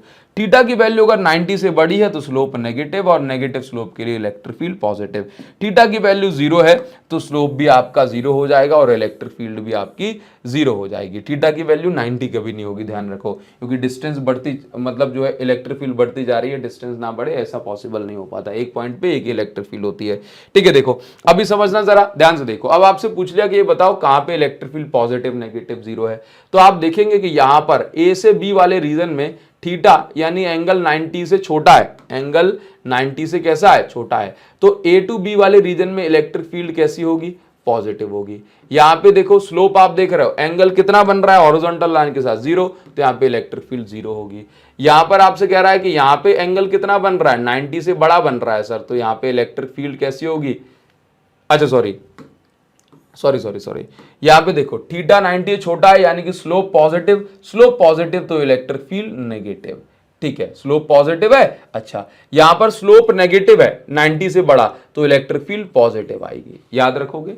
अच्छा, अगर मैं इसी को ग्राफ में रिप्रेजेंट करना चाहूं तो आप ये देखोगे कि ये कैसा इलेक्ट्रिक फील्ड ए से बी तक, क्योंकि एंगल हर पॉइंट पे सेम है ना, तो ए से बी तक इलेक्ट्रिक फील्ड कांस्टेंट है। उसके बाद इलेक्ट्रिक फील्ड 0 हो गई तो ये 0 हो गई, और उसके बाद ये 0 ही चल रही है तो ये 0 ही चल रही है। इसके बाद इलेक्ट्रिक फील्ड पॉजिटिव हो गई तो ये इलेक्ट्रिक फील्ड हम आपको इस प्रकार से पॉजिटिव करके बता देंगे। ठीक है, ऐसे आप ग्राफ जो है बना सकते हैं। ठीक, चलिए ये ग्राफ हो किसका, ये आपने V वर्सेस X ग्राफ्स को देख करके आपने electric field versus X graph बना लिया। ऐसे आपसे इस पे पूछ लिया जाएगा, बताओ जरा इलेक्ट्रिक फील्ड कहां पे 0 है, कहां पे पॉजिटिव है, कहां नेगेटिव है, तो A से B वाले रीजन में थीटा 0 है तो इलेक्ट्रिक फील्ड भी 0 है। अच्छा, अगर मैं इस पॉइंट की बात करूं, इस C पॉइंट पे, तो C पॉइंट पे भी इलेक्ट्रिक फील्ड कैसी है, 0 है। अगर मैं डी पॉइंट की बात कर रहा हूं तो डी पॉइंट पे टच होती हुई लाइन बनाओ, कुछ इस प्रकार की बनेगी, तो यहां पर इलेक्ट्रिक थीटा कितना है, 90 छोटा है, तो आप देखोगे स्लोप कैसा हो गया, स्लोप पॉजिटिव हो गया, तो स्लोप पॉजिटिव तो इलेक्ट्रिक फील्ड कैसी, नेगेटिव बनेगी। अच्छा, जरा आप मुझे बताओ कि इस पी पॉइंट पे कितना जो है इलेक्ट्रिक, कैसी इलेक्ट्रिक फील्ड होगी, नेगेटिव के पॉजिटिव, ये आपको कॉमेंट में बताना है। कहां पे कॉमेंट बताना है, ये क्या लिख दिया मैंने, कॉमेंट में आपको बताना है। ठीक, ये इसका आपका वेट कर रहा हूं मैं, जरूर से आपके कमेंट को चेक करूंगा एक बार, जरूर से हर बच्चे को इसका रिप्लाई देना है। ठीक है, आगे बढ़ जाएंगे हम, ये काफी इंपॉर्टेंट था। अब देखो मैं आपको समझाता हूं पोटेंशियल एनर्जी वाला कॉन्सेप्ट। पोटेंशियल एनर्जी का कॉन्सेप्ट क्या कहता है, इसको बड़े ही ध्यान से समझना। देखो एक्चुअल में क्या होता है कि किसी भी सिस्टम में पोटेंशियल एनर्जी कब आती है, जब हम किसी प्रकार का कोई वर्क करते हैं। जैसे मान के चलो कि भाई मैं इन्फिनिटी से एक चार्ज को लेकर के आया, तो अभी इस जगह पे कुछ भी नहीं था, कोई इलेक्ट्रिक फोर्स नहीं लग रहा था मेरे ऊपर, तो मैंने पहली बार किसी चार्ज को लेकर के आया, लेट से Q1 को, तो मुझे कोई वर्क नहीं करना पड़ा। क्यों नहीं करना पड़ा सर, क्योंकि भाई मैं कोई, देखो वर्क कब माना जाता है, जब हम किसी फोर्स के अगेंस्ट करें। ठीक है, तो मान के चलो कि भाई यहां पर जब मैं इन्फिनिटी से किसी चार्ज को लेकर के आ रहा था, तो यहां पर कोई चार्ज ऑलरेडी प्रेजेंट नहीं था, तो इस पे कोई फोर्स ही नहीं लगा रहा था। अब जब फोर्स नहीं लगा रहा था तो Q1 को लेकर के आया, मुझे कोई वर्क नहीं करना पड़ा।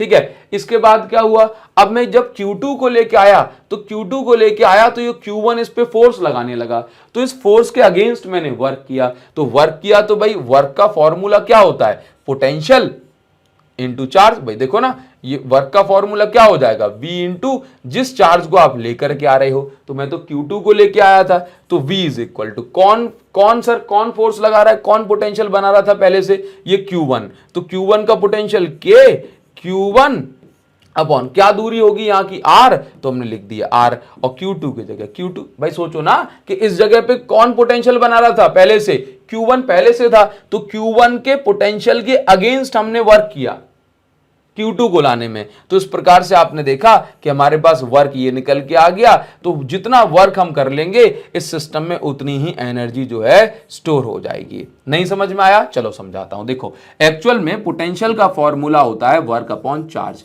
नीचे उस चार्ज को रखते हैं जिसको आप लेकर के आ रहे हो। तो मैं Q1 चार्ज को तो ले आया था ऑलरेडी, अब Q2 को लेकर के आ रहा हूं। तो वर्क का फॉर्मूला हो जाएगा ये पोटेंशियल इंटू Q2। भाई Q1 ऑलरेडी प्रेजेंट था तो इस जगह पे Q1 ही तो पोटेंशियल बना रहा होगा। तो हमने कहा भाई V1 यानी Q1 के पोटेंशियल के अगेंस्ट में Q2 चार्ज को लेकर के आ रहा हूं। तो V1 कितना होगा? K, इस जगह पे K Q1 अपॉन डिस्टेंस क्या है भाई R1, या R1 दूरी पे रखा है, या मैं कह दूं भाई R दूरी पे रखा है तो R ले लूंगा। कह दिया कि दोनों के बीच में डिस्टेंस इतनी है तो इतनी दूरी ले ली। अपॉन में क्या है, इनटू में क्या है Q2। तो जितना हम वर्क करते हैं उतना ही वर्क एनर्जी के फॉर्म में किसी सिस्टम में स्टोर हो जाता है।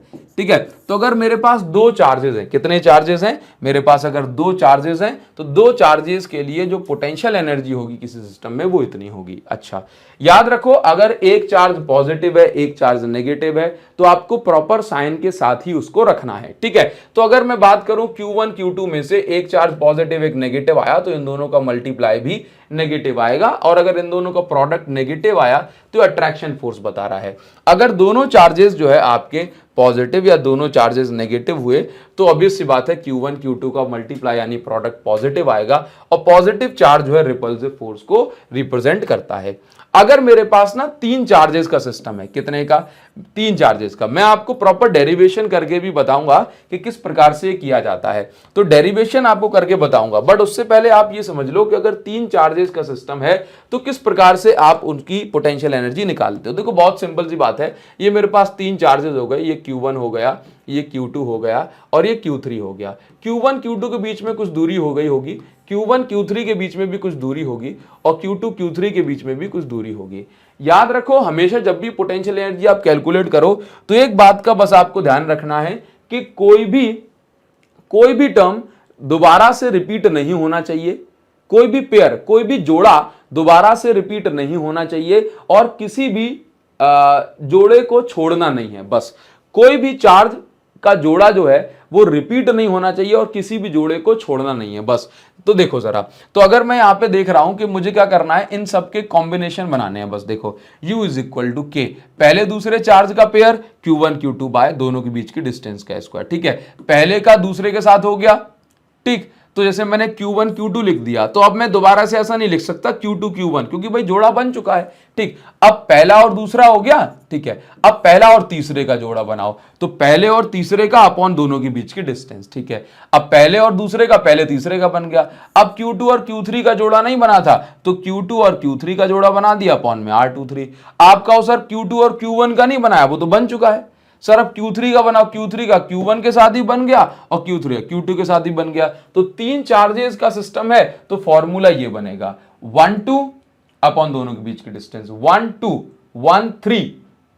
ठीक है, 2 1 नहीं, वो तो हो चुका है, 2 3 ले लो, नया पेयर है। ठीक है, अब 3 1 नहीं ले सकते, वो भी हो चुका है, 3 2 भी हो चुका है। तो इस प्रकार से तीन चार्जेस सिस्टम बना दिया। न्यूमेरिकल करना सिखा दूंगा, सब बन जाएगा, टेंशन मत लो। ठीक है, अगर मैं कहूं चार चार्जेस के लिए कैसे करोगे, तो भाई देखो जरा, चार चार्जेस हैं मेरे पास, ध्यान से देखना। जैसे ये चार चार्जेस हो गए, ये Q1 हो गया, ये Q2 हो गया, ये Q3 हो गया, ये Q4 हो गया। तो क्या करना है, पहले तो 1 का देख लो, 1 का 2 के साथ, 1 का 3 के साथ, 1 का 4 के साथ। तो 1 2 अपॉन दोनों के बीच की डिस्टेंस, 1 3 अपॉन दोनों के बीच की डिस्टेंस, 1 4 अपॉन दोनों के बीच की डिस्टेंस। ऐसे न्यूमेरिकल करोगे आप। ठीक है, अच्छा इसके बाद देखो जरा, 1 का सबके साथ बन गया। अब 2 के पेयर देख लो, 2 का पेयर चेक कर लो, 2 के पेयर कैसे बनेंगे देखो जरा। तो अब देखो 2 का 1 के साथ तो बन चुका है, ये लिख लिया, तो 1 के साथ रिपीट नहीं करना। 2 3 2 4, 2 3 2 4 हो गया। ठीक है, अब देखिए, अब बात करें 3 की, कर लो बात 3, तो 3 1 के साथ ऑलरेडी लिखा जा चुका है, 2 के साथ भी लिखा जा चुका है, लेकिन 4 के साथ नहीं लिखा, तो Q3 Q4 अपॉन दोनों बीच की डिस्टेंस। इस तरीके से आप इस टाइप के क्वेश्चंस को सॉल्व करेंगे। ठीक है, एक बार डेरिवेशन का मुंह देख लो ताकि आपको लगे कि हाँ भाई सर सब ठीक ठाक है। कैसे इस टाइप के डेरिवेशंस करे जाते हैं, देखो जब मैं पहले चार्ज को इन्फिनिटी से लाया हूंगा तो मैंने कोई वर्क नहीं किया क्योंकि ऑलरेडी वहां कोई चार्ज प्रेजेंट नहीं था। देखो जब मैं पहले चार्ज को इन्फिनिटी से लाया हूंगा तो कोई वर्क नहीं किया क्योंकि वहां पे कोई और फोर्स पहले से प्रेजेंट नहीं था। अब दूसरे चार्ज को जब मैं इन्फिनिटी से लेकर के आया तो ऑलरेडी जो है ये पहला वाला चार्ज प्रेजेंट था, तो मुझे पहले के पोटेंशियल के अगेंस्ट कुछ वर्क करना पड़ा होगा। पहले का पोटेंशियल वही KQ1 बाय R12 और वर्क जो करना पड़ा वो इतना टोटल मिला के हो गया, तो यही पोटेंशियल एनर्जी हमारे पास हो गई। अब जब मैं तीसरे चार्ज को इन्फिनिटी से लेकर के आया हूंगा तो ये फॉर्मूला कैसे बना, ये मैं आपको बता रहा हूं। जब तीसरे चार्ज को इन्फिनिटी से लाया होगा तो यहां पर मैंने Q3 जब लेकर के आया तो पहला चार्ज भी यहां पोटेंशियल बना रहा था और दूसरा चार्ज भी पोटेंशियल बना रहा था, है ना। तो पहले के पोटेंशियल के अगेंस्ट मैंने वर्क किया और दूसरे के पोटेंशियल के अगेंस्ट वर्क किया। पहले के पोटेंशियल के अगेंस्ट कितना वर्क करना पड़ा, तो भाई V1 इंटू Q3, तो V1 कितना Q1 बना रहा है ना, अपॉन दोनों के बीच की डिस्टेंस R13 ले लिया, इंटू में क्या Q3। इस प्रकार से ये बना, इसी प्रकार से ये बन गया। तो W is equal W1 W2 W3, इन तीनों को मैंने क्या कर दिया, ऐड कर दिया। तीनों क्या कर दिया, बस तीनों को ऐड कर दिया, तो ये मेरे पास फॉर्मूला निकल के आ गया। ठीक है, ये n पार्टिकल सिस्टम के लिए फॉर्मूला होता है जिसकी आपको जरूरत नहीं पड़ेगी, बस इतना आपको जरूरत पड़ेगी तो इसको लिख लो। ठीक है, इसको यहां तक आपको ये समझ में आना चाहिए। इसी तरीके से जो है n पार्टिकल के लिए निकाल देते हैं अपन। क्या किया हमने, देखो पोटेंशियल एनर्जी देखना, हर एक टर्म क्या 2 बार रिपीट हो रहा था। 1 जैसे यहां आ गया, हर एक चार्ज 2 बार रिपीट, जोड़ा रिपीट नहीं हो रहा है। ठीक है, तो Q1 Q1 Q2 Q2 Q3 Q3, हर एक जो चार्ज है वो 2 बार रिपीट होता है, तो हमने 1/2 बाहर निकाल दिया। हमने कहा आप समेशन करेंगे, तो देखना जरा, अगर मैं इसको ऐसे लिख रहा हूं 1 2 1 3, इस तरह Q1 Q2 Q2 Q3, तो ये Q1 2, ये दो टर्म लिखे, इनकी जगह IJ लिख दिया। अब मैंने कहा I की वैल्यू 1 से स्टार्ट होकर n तक जाएगी और J की वैल्यू भी 1 से स्टार्ट होकर n तक जाएगी, और एक टाइम पे दोनों वैल्यूज 1 या दोनों 2 नहीं हो सकती, तो हमने कहा I और J इक्विवेलेंट नहीं होंगे एक ही जगह पे। ठीक है, तो इस टाइप से आप इसको कर सकते हैं। क्लियर। अच्छा, अगर मैं यहां पर आपसे कहूं कि आपको एक क्वेश्चन मिल रहा है तो क्वेश्चन को आप कर सकेंगे क्या। नेक्स्ट, अगर मैं यहाँ पर आपको एक क्वेश्चन बता दूं तो इस क्वेश्चन को कैसे सॉल्व करेंगे जरा मुझे बताना। जैसे मान लो कि स्क्वायर के वर्टाइस पे ये 4 चार्जेस रखे हुए हैं, इस सिस्टम की पोटेंशियल एनर्जी आपको निकालनी है, तो आपको बस कुछ भी नहीं करना, सभी पेयर्स को लेना है और उनकी जो डिस्टेंस का ध्यान रखना है। जैसे मान के चलो पहला दूसरा आपने चार्ज लिया तो उसके बीच की डिस्टेंस 1 मीटर होगी, पहला और तीसरा ले लिया तो ये डायगोनली डिस्टेंस आपको यहाँ से देखनी पड़ेगी, ये होती है a√2, तो a की वैल्यू 1 है और ये √2, ये इस प्रकार से हो गया a√2 मीटर हो जाएगी। क्लियर। इसी प्रकार से आप ये वाली डिस्टेंस 1 से 3 के बीच की डिस्टेंस लोगे, आप इसको जो है प्रॉपर सारे पेयर्स बना के इन सब की वैल्यूज पुट के सॉल्व करोगे, ये इतना आ गया। कभी आपसे, अब जैसे मान के चलो u is equal to -6.36 10⁻⁷ joule ये आ गया है। अब ये जो नेगेटिव साइन आ रहा है इसका मतलब है सिस्टम में जो डोमिनेटिंग फोर्स है ये अट्रैक्शन है, और अगर आप चाहते हो कि सिस्टम की पोटेंशियल एनर्जी 0 हो जाए, यदि आप चाहते हो कि ये सभी चार्जेस जो है ये इन्फिनिटी पर सेपरेट हो जाएं, तो आपको क्या करना पड़ेगा, इस सिस्टम की जो भी पोटेंशियल एनर्जी है उसके इक्वल एंड ऑपोजिट एनर्जी आप सप्लाई करो। ये क्वेश्चन पूछा जाता है कि भाई कितनी एनर्जी देनी पड़ेगी सो दैट ये सभी चार्जेस इन्फिनिटी डिस्टेंस पर चले जाएं। तो आंसर है to separate charges up to infinite, ये जो पोटेंशियल एनर्जी है उसके जस्ट ऑपोजिट अमाउंट में आप एनर्जी दोगे तो ये सिस्टम कहां पहुंच जाएगा, इनफाइनाइट डिस्टेंस पर सेपरेट हो जाएगा। ठीक है, इस प्रकार से करेंगे। चलो आप एक क्वेश्चन होमवर्क के लिए ट्राई कर सकते हो, ये आपका होमवर्क और इसका आंसर कमेंट सेक्शन में आपको बताना होगा, इसका वेट कर रहा हूं। ठीक है, चलिए आगे बढ़ेंगे। अब जैसे मान के चलो यहां पर एक छोटा सा टॉपिक है जो कि काफी इंपॉर्टेंट सा है कि potential energy in external electric field. जैसे मान के चलो कि यदि मैं आपसे कह रहा हूं कि मेरे पास एक एक्सटर्नल इलेक्ट्रिक फील्ड है, एक्सटर्नल मतलब पहले से यहाँ पर एक इलेक्ट्रिक फील्ड है, और अगर अब मैं चार्जेस को लेकर के आता हूं तो इस सिस्टम में कितनी एनर्जी स्टोर हो जाएगी।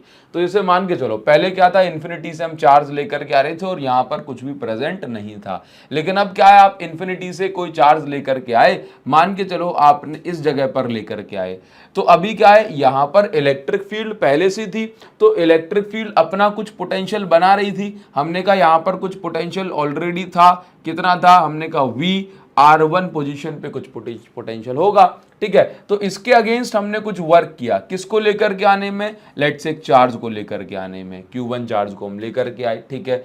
अब क्या हुआ देखो जरा, अब क्या हुआ, अब हमने क्या किया, Q1 चार्ज को ले आए।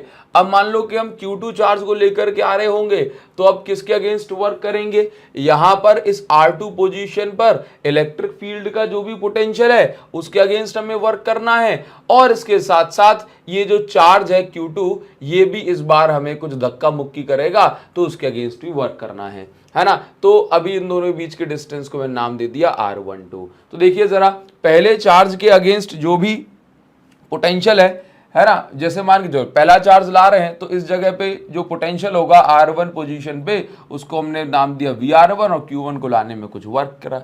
दूसरे चार्ज को लाने में कितना वर्क करना पड़ा, तो भाई देखो इस R2 पोजीशन पे जो भी पोटेंशियल होगा VR2, Q2 को लाने में हमें वर्क करना पड़ा, प्लस इस बार हमें और कौन रिपेल करेगा, और कौन फोर्स लगाएगा, भाई Q1।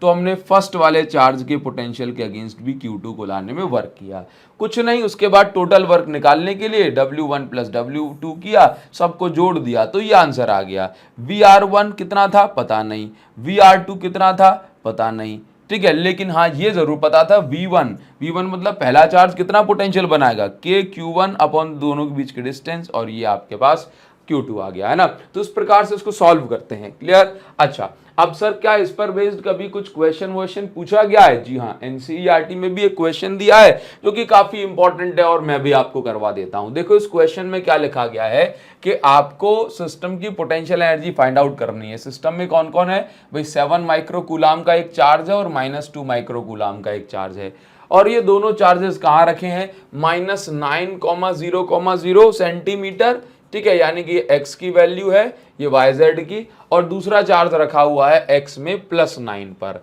मतलब कुछ ऐसा सीन मान लो कि बीच में ये ओरिजिन रही होगी, ये पहला चार्ज ये 9 सेंटीमीटर यहाँ पे लेफ्ट में, और दूसरा चार्ज 9 सेंटीमीटर राइट में, और इलेक्ट्रिक फील्ड की जो इक्वेशन उसने दे दी दैट इज A/r², और r की वैल्यू ये दे दी।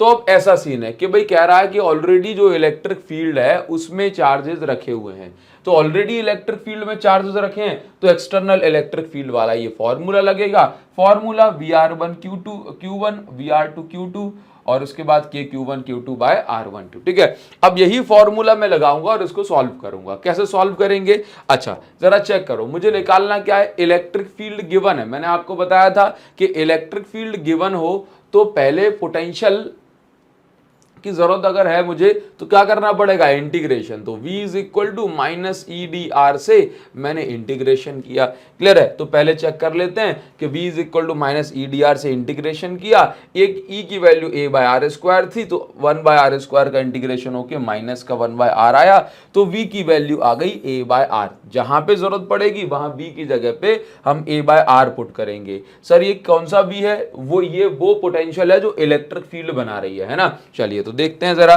तो हमने क्या किया, VR1 Q1 मतलब R1 पोजीशन पे कितना पोटेंशियल बनाया इलेक्ट्रिक फील्ड ने, तो फॉर्मूला था A/r, R1 पे देखना था तो A/r1, ठीक है। इसी प्रकार से इसका पोटेंशियल सेकंड वाले पोजीशन पे पोटेंशियल A/r2, ठीक है, और इन दोनों के बीच में आपको जो भी पोटेंशियल एनर्जी थी वो निकालनी है, ठीक है। ये सभी वैल्यूज पुट की, यहाँ पर R1 की वैल्यू कितनी 9, R2 की वैल्यू कितनी 9, Q1 की वैल्यू पॉजिटिव थी, Q2 की वैल्यू भी पॉजिटिव नेगेटिव थी, उसके कारण यहाँ पे माइनस साइन आ गया। सॉल्व करके पोटेंशियल एनर्जी ये निकल करके आ गई। इस तरीके से आप यहाँ पर इसको सॉल्व करेंगे, काफी इंपॉर्टेंट है। सर ये जो -9 सेंटीमीटर था उसकी वैल्यू को माइनस का लेना है कि प्लस का, नहीं उसकी वैल्यू को प्लस का ही लेना है, क्योंकि एक्चुअल में वो क्या है, एक प्रकार से कोऑर्डिनेट है ना, बस पोजीशन को बता रहा है कि ओरिजिन से कितनी दूरी पर है, लेफ्ट में या राइट में, बस वो बता रहा है, ठीक है। चलिए देखो जरा, तो अभी क्या है, आगे बढ़ेंगे अपन,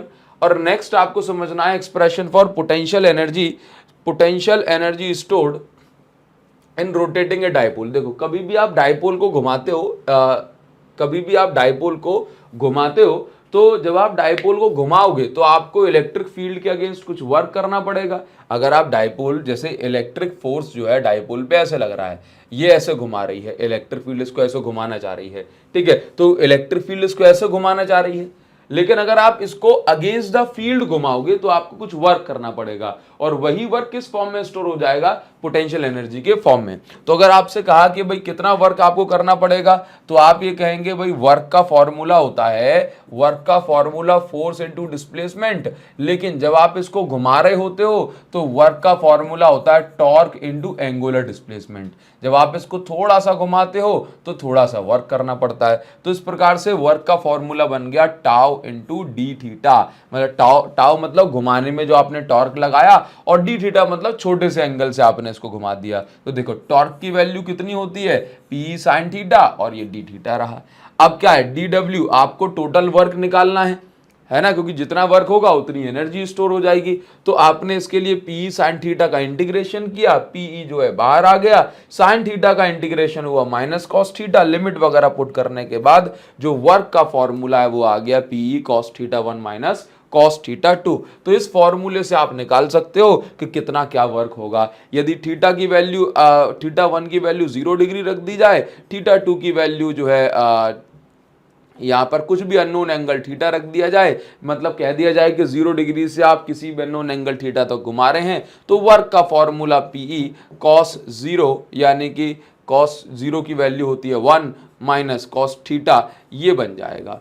अगर आपसे कह दिया जाए कि ये बताओ कि मैक्सिमम वर्क कब मिलेगा, तो क्या बोलोगे, आप ऐसा बोलो कि यदि आप 0 डिग्री से डायपोल को 180 डिग्री तक घुमाते हो तो वर्क जो निकल के आता है दैट इज 2PE। ये पूछ लिया जाता है मैक्सिमम वर्क कब होगा, ठीक है, ध्यान रखिए। तो ये वर्क डन के लिए डेरिवेशन हो गया कि डायपोल को इलेक्ट्रिक फील्ड में इलेक्ट्रिक फील्ड के अगेंस्ट घुमाने पे कितना वर्क करना पड़ता है ना। ये प्रॉपर सिस्टमैटिक तरीके से मैंने आपको यहाँ पर लिख करके बता दिया है, ठीक है। इसी प्रकार से सेम टाइप का एक डेरिवेशन होता है जिसमें आपको बताना पड़ता है कि यदि आप पोटेंशियल एनर्जी के लिए बताना चाहते हैं कि सिस्टम या डायपोल के अंदर कितनी पोटेंशियल एनर्जी स्टोर हो जाती है उसको घुमाने में, तो जब आप पोटेंशियल एनर्जी की बात करते हैं तो आपको कुछ भी नहीं करना है। बस जैसे आपने वर्क डन वाला डेरिवेशन किया, उसमें थीटा 1 से थीटा 2 तक लिमिट ली थी, लेकिन जब आप पोटेंशियल एनर्जी की बात करो ना, तो बस लिमिट जो है वो π/2 से लेकर के किसी भी अननोन एंगल थीटा तक लेना, π/2 से थीटा तक, π/2 से थीटा तक लिमिट लेना। तो सॉल्व करके ये आएगा मेरे पास माइनस पीई कॉस थीटा। ये पोटेंशियल एनर्जी ऑफ डायपोल का फॉर्मूला बन जाता है ना। इस पर बेस्ड खासा कोई न्यूमेरिकल वगैरह तो नहीं आता, बट फॉर्मूला याद रखना। अब हम आ जाते हैं ऐसे टॉपिक पर जो है तो थ्योरेटिकल टॉपिक, लेकिन क्वेश्चंस बहुत ज्यादा पूछे जाते हैं, और इस टॉपिक का नाम है इक्विपोटेंशियल सरफेसेस। इक्विपोटेंशियल सरफेसेस क्या होती हैं, एक बार आप इसको अच्छे समझेंगे। इक्विपोटेंशियल मतलब ऐसी सरफेस जिसके हर एक पॉइंट का पोटेंशियल इक्वल है, मतलब सेम है, उसको आप इक्विपोटेंशियल सरफेस कहते हो। ये मेरे पास एक चार्ज है, और इस चार्ज से अगर मैं कहूं कि 1 मीटर की दूरी पर मैं पॉइंट्स मार्क कर लूं, तो आप भी देखोगे इस चार्ज से बराबर दूरी पर हर एक पॉइंट का जो पोटेंशियल होगा वो कैसा होगा, सेम होगा। तो अगर मैं इन पॉइंट्स को मिलाकर के एक सरफेस बना दूं, तो इस सरफेस का पोटेंशियल भी कैसा होगा, सेम। लेट्स से हर एक पॉइंट का पोटेंशियल 10 वोल्ट हुआ, तो ये सरफेस कैसी बन गई, ये सरफेस बन गई इक्वी पोटेंशियल सरफेस, मतलब इक्वल बराबर पोटेंशियल वाली सरफेस ये बन जाएगी, ठीक है। तो याद रखो कि जैसे हर इक्वी पोटेंशियल सरफेस, जैसे अगर हम बात करें मेटल की, तो मेटल की सरफेस को यानी कंडक्टर की सरफेस को जब भी हम चार्ज देते हैं तो वो चार्ज इक्वली हर पॉइंट पे डिस्ट्रीब्यूट हो जाता है, तो हर पॉइंट की जो स्ट्रेंथ है, जो ताकत है, वो सेम रहती है। इसलिए हम कहते हैं कंडक्टर की जो सरफेस है वो इक्विपोटेंशियल सरफेस होती है।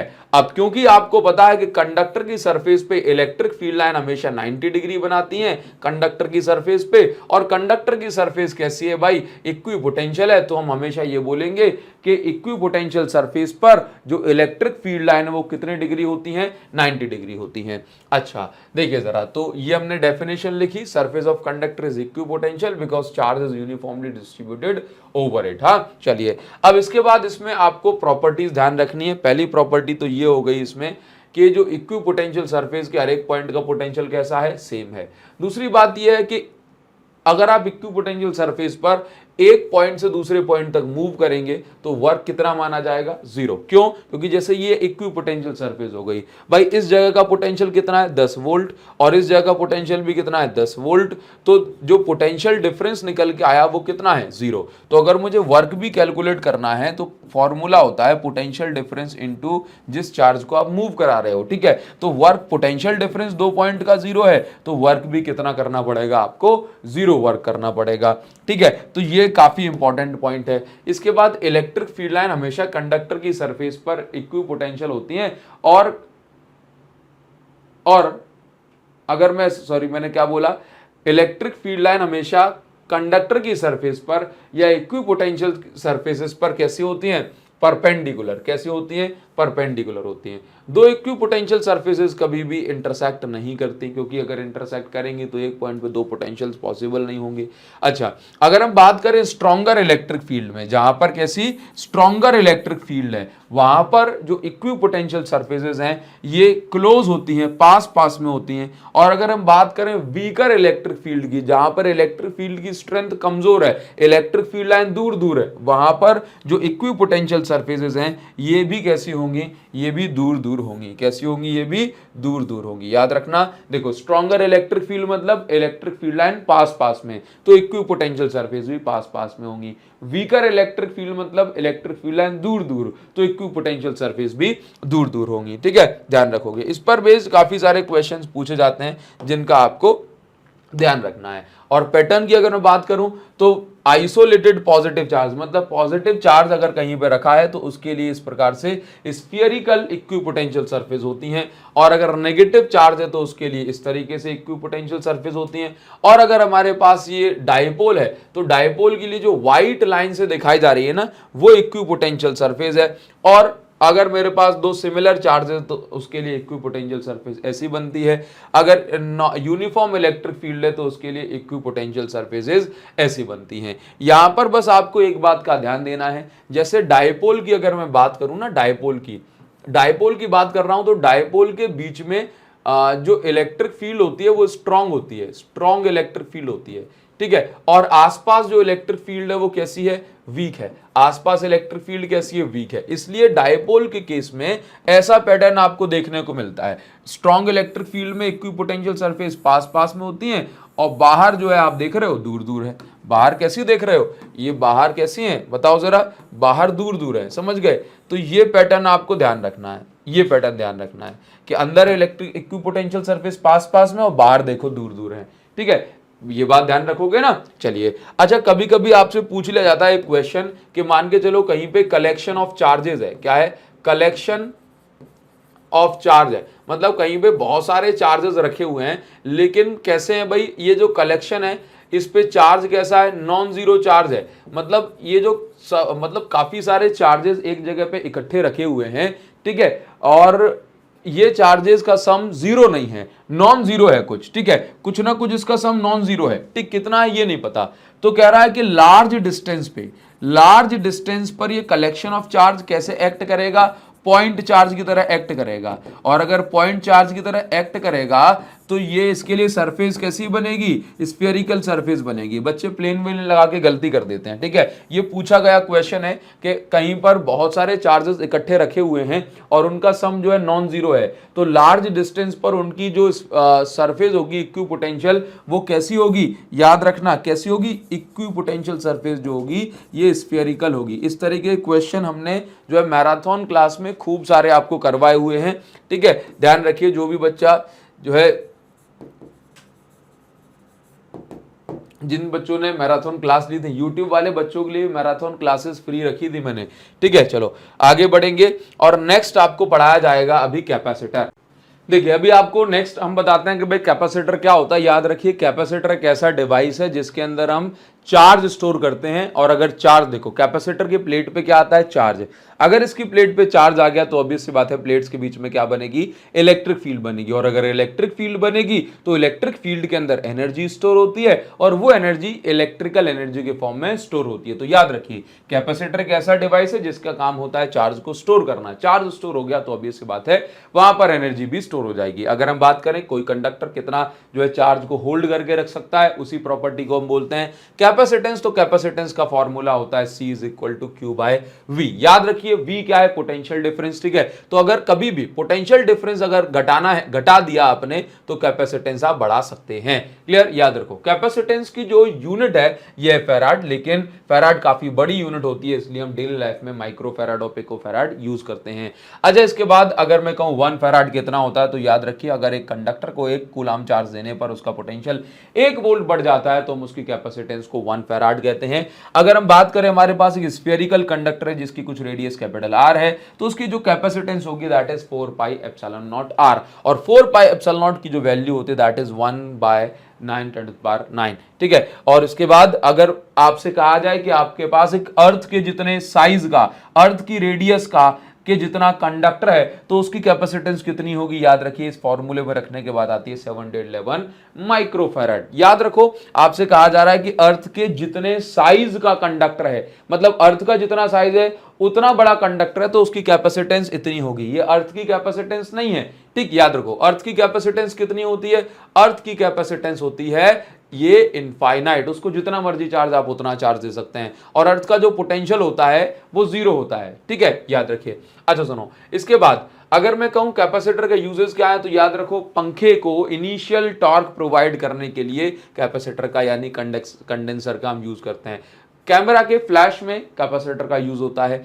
इसके बाद डिफिब्रिलेटर में, जहां पे डॉक्टर को उसके पेशेंट के हार्ट को ज्यादा एनर्जी देनी होती है ना, तो उस डिवाइस को हम डिफिब्रिलेटर बोलते हैं, उसमें भी कैपेसिटर का इस्तेमाल होता है, ठीक। अच्छा, इसके बाद जो कैपेसिटेंस को कौन कौन से फैक्टर अफेक्ट करते हैं उस पर ध्यान देंगे आप। यदि आप कंडक्टर का साइज बढ़ा दोगे तो कैपेसिटेंस भी बढ़ जाएगी। यदि आप किसी कंडक्टर के पास में एक न्यूट्रल कंडक्टर को ले आओगे तो वहां पर भी कैपेसिटेंस बढ़ जाएगी। कैसे, जैसे मान के चलो ये मेरे पास एक कंडक्टर है, अब यहां पर आप एक न्यूट्रल कंडक्टर लेकर के आ गए, तो अब जब आप न्यूट्रल कंडक्टर लेकर के आओगे तो ये पॉजिटिव चार्ज जो होंगे ये यहां पर नेगेटिव चार्जेस को इंड्यूस कर लेंगे, और ये नेगेटिव चार्जेस जो हैं ये इसका पोटेंशियल घटाएंगे, और अगर पोटेंशियल घट जाएगा तो फिर पोटेंशियल घट गया तो कैपेसिटेंस जो होगी ये बढ़ जाएगी। आप कहोगे सर यहां पे पॉजिटिव चार्ज भी तो आएगा, हाँ वो पॉजिटिव चार्ज, लेकिन उसका इफेक्ट कम होगा ना, ठीक है, ध्यान रखो। तो इसके बाद क्या कहा जा रहा है, चार्ज को चाहे बढ़ाओ, मोस्ट इंपॉर्टेंट पॉइंट है, चाहे आप चार्ज को बढ़ाओ या फिर आप चार्ज को घटाओ, लेकिन दोनों ही केसेस में कैपेसिटेंस जो है कांस्टेंट रहेगी। Most important point, capacitance charge पर डिपेंड नहीं करती, ये बात आप याद रखोगे। कैपेसिटेंस का दुनिया का कोई भी फॉर्मूला उठा लोगे, जो फाइनली जो डिराइव होता है उसमें चार्ज नहीं निकल के आएगा, ठीक है। कैपेसिटेंस का मतलब है क्षमता। जैसे एक ग्लास की क्षमता 200 ml पानी की है, तो हम बोलेंगे 200 ml का ग्लास है, भले ही वो उस समय ग्लास खाली हो, है ना। जैसे अपन बोतल लेने गए, वो 1 लीटर की बोतल है, ठीक है, तो भले ही बोतल 1 लीटर की है, लेकिन उसकी कैपेसिटी पूछी जाए तो आप 1 लीटर बोलोगे ना, भले ही वो खाली है, ठीक है, ध्यान रखें। तो इसी प्रकार से भले ही कैपेसिटर पे कितना भी चार्ज हो, लेकिन कैपेसिटेंस चार्ज पर डिपेंड नहीं करती, इंडिपेंडेंट है। नेक्स्ट है डाइलेक्ट्रिक, जो कि काफी इंपॉर्टेंट रोल प्ले करता है कैपेसिटर में। याद रखिए डाइलेक्ट्रिक ऐसे सब्सटेंस को कहा जाता है जो कि खुद में से करंट पास नहीं होने देते, लेकिन जब आप इनको इलेक्ट्रिक फील्ड में रखते हो तो ये इलेक्ट्रिक इफेक्ट जरूर शो करते हैं, है ना, ये इलेक्ट्रिक फील्ड जरूर बनाते हैं, ठीक। अब आप समझो जैसे कि आपका कॉटन हो गया, पेपर हो गया, वैक्स हो गया, माइका हो गया, ये जो इंसुलेटिंग सब्सटेंस है इनको ही हम डाइलेक्ट्रिक कहते हैं, ठीक है। तो अब जैसे मान लो कि अगर मैं आपसे ऐसा कह रहा हूं कि यहां पर ना ये 100 वोल्ट पर मीटर की जो है इलेक्ट्रिक फील्ड बन रही थी, अब यहां पे हमने डाइलेक्ट्रिक रख दिया, अब डाइलेक्ट्रिक आ गया, तो अब डाइलेक्ट्रिक के अंदर क्या होता है, ये जो पॉजिटिव चार्ज है वो इस साइड कुछ नेगेटिव चार्ज को अट्रैक्ट कर लेता है, नेगेटिव इस साइड पॉजिटिव चार्ज को अट्रैक्ट कर लेता है, तो इस डाइलेक्ट्रिक के अंदर भी इसकी खुद की इलेक्ट्रिक फील्ड बनने लगती है। अब डाइलेक्ट्रिक क्योंकि इंसुलेटिंग मटेरियल होते हैं तो इनके अंदर ज्यादा इलेक्ट्रिक फील्ड नहीं बन पाती, लेट्स से 30 वोल्ट पर मीटर की ही इलेक्ट्रिक फील्ड बनी, तो ओवरऑल हमने देखा कि बाहर जो इलेक्ट्रिक फील्ड थी वो 100 वोल्ट पर मीटर की थी, ठीक है, 100 वोल्ट पर मीटर की थी, लेकिन अंदर जो इलेक्ट्रिक फील्ड बनी ये 30 वोल्ट पर मीटर की थी, बाहर वाली कहां थी, 100 वोल्ट पर मीटर।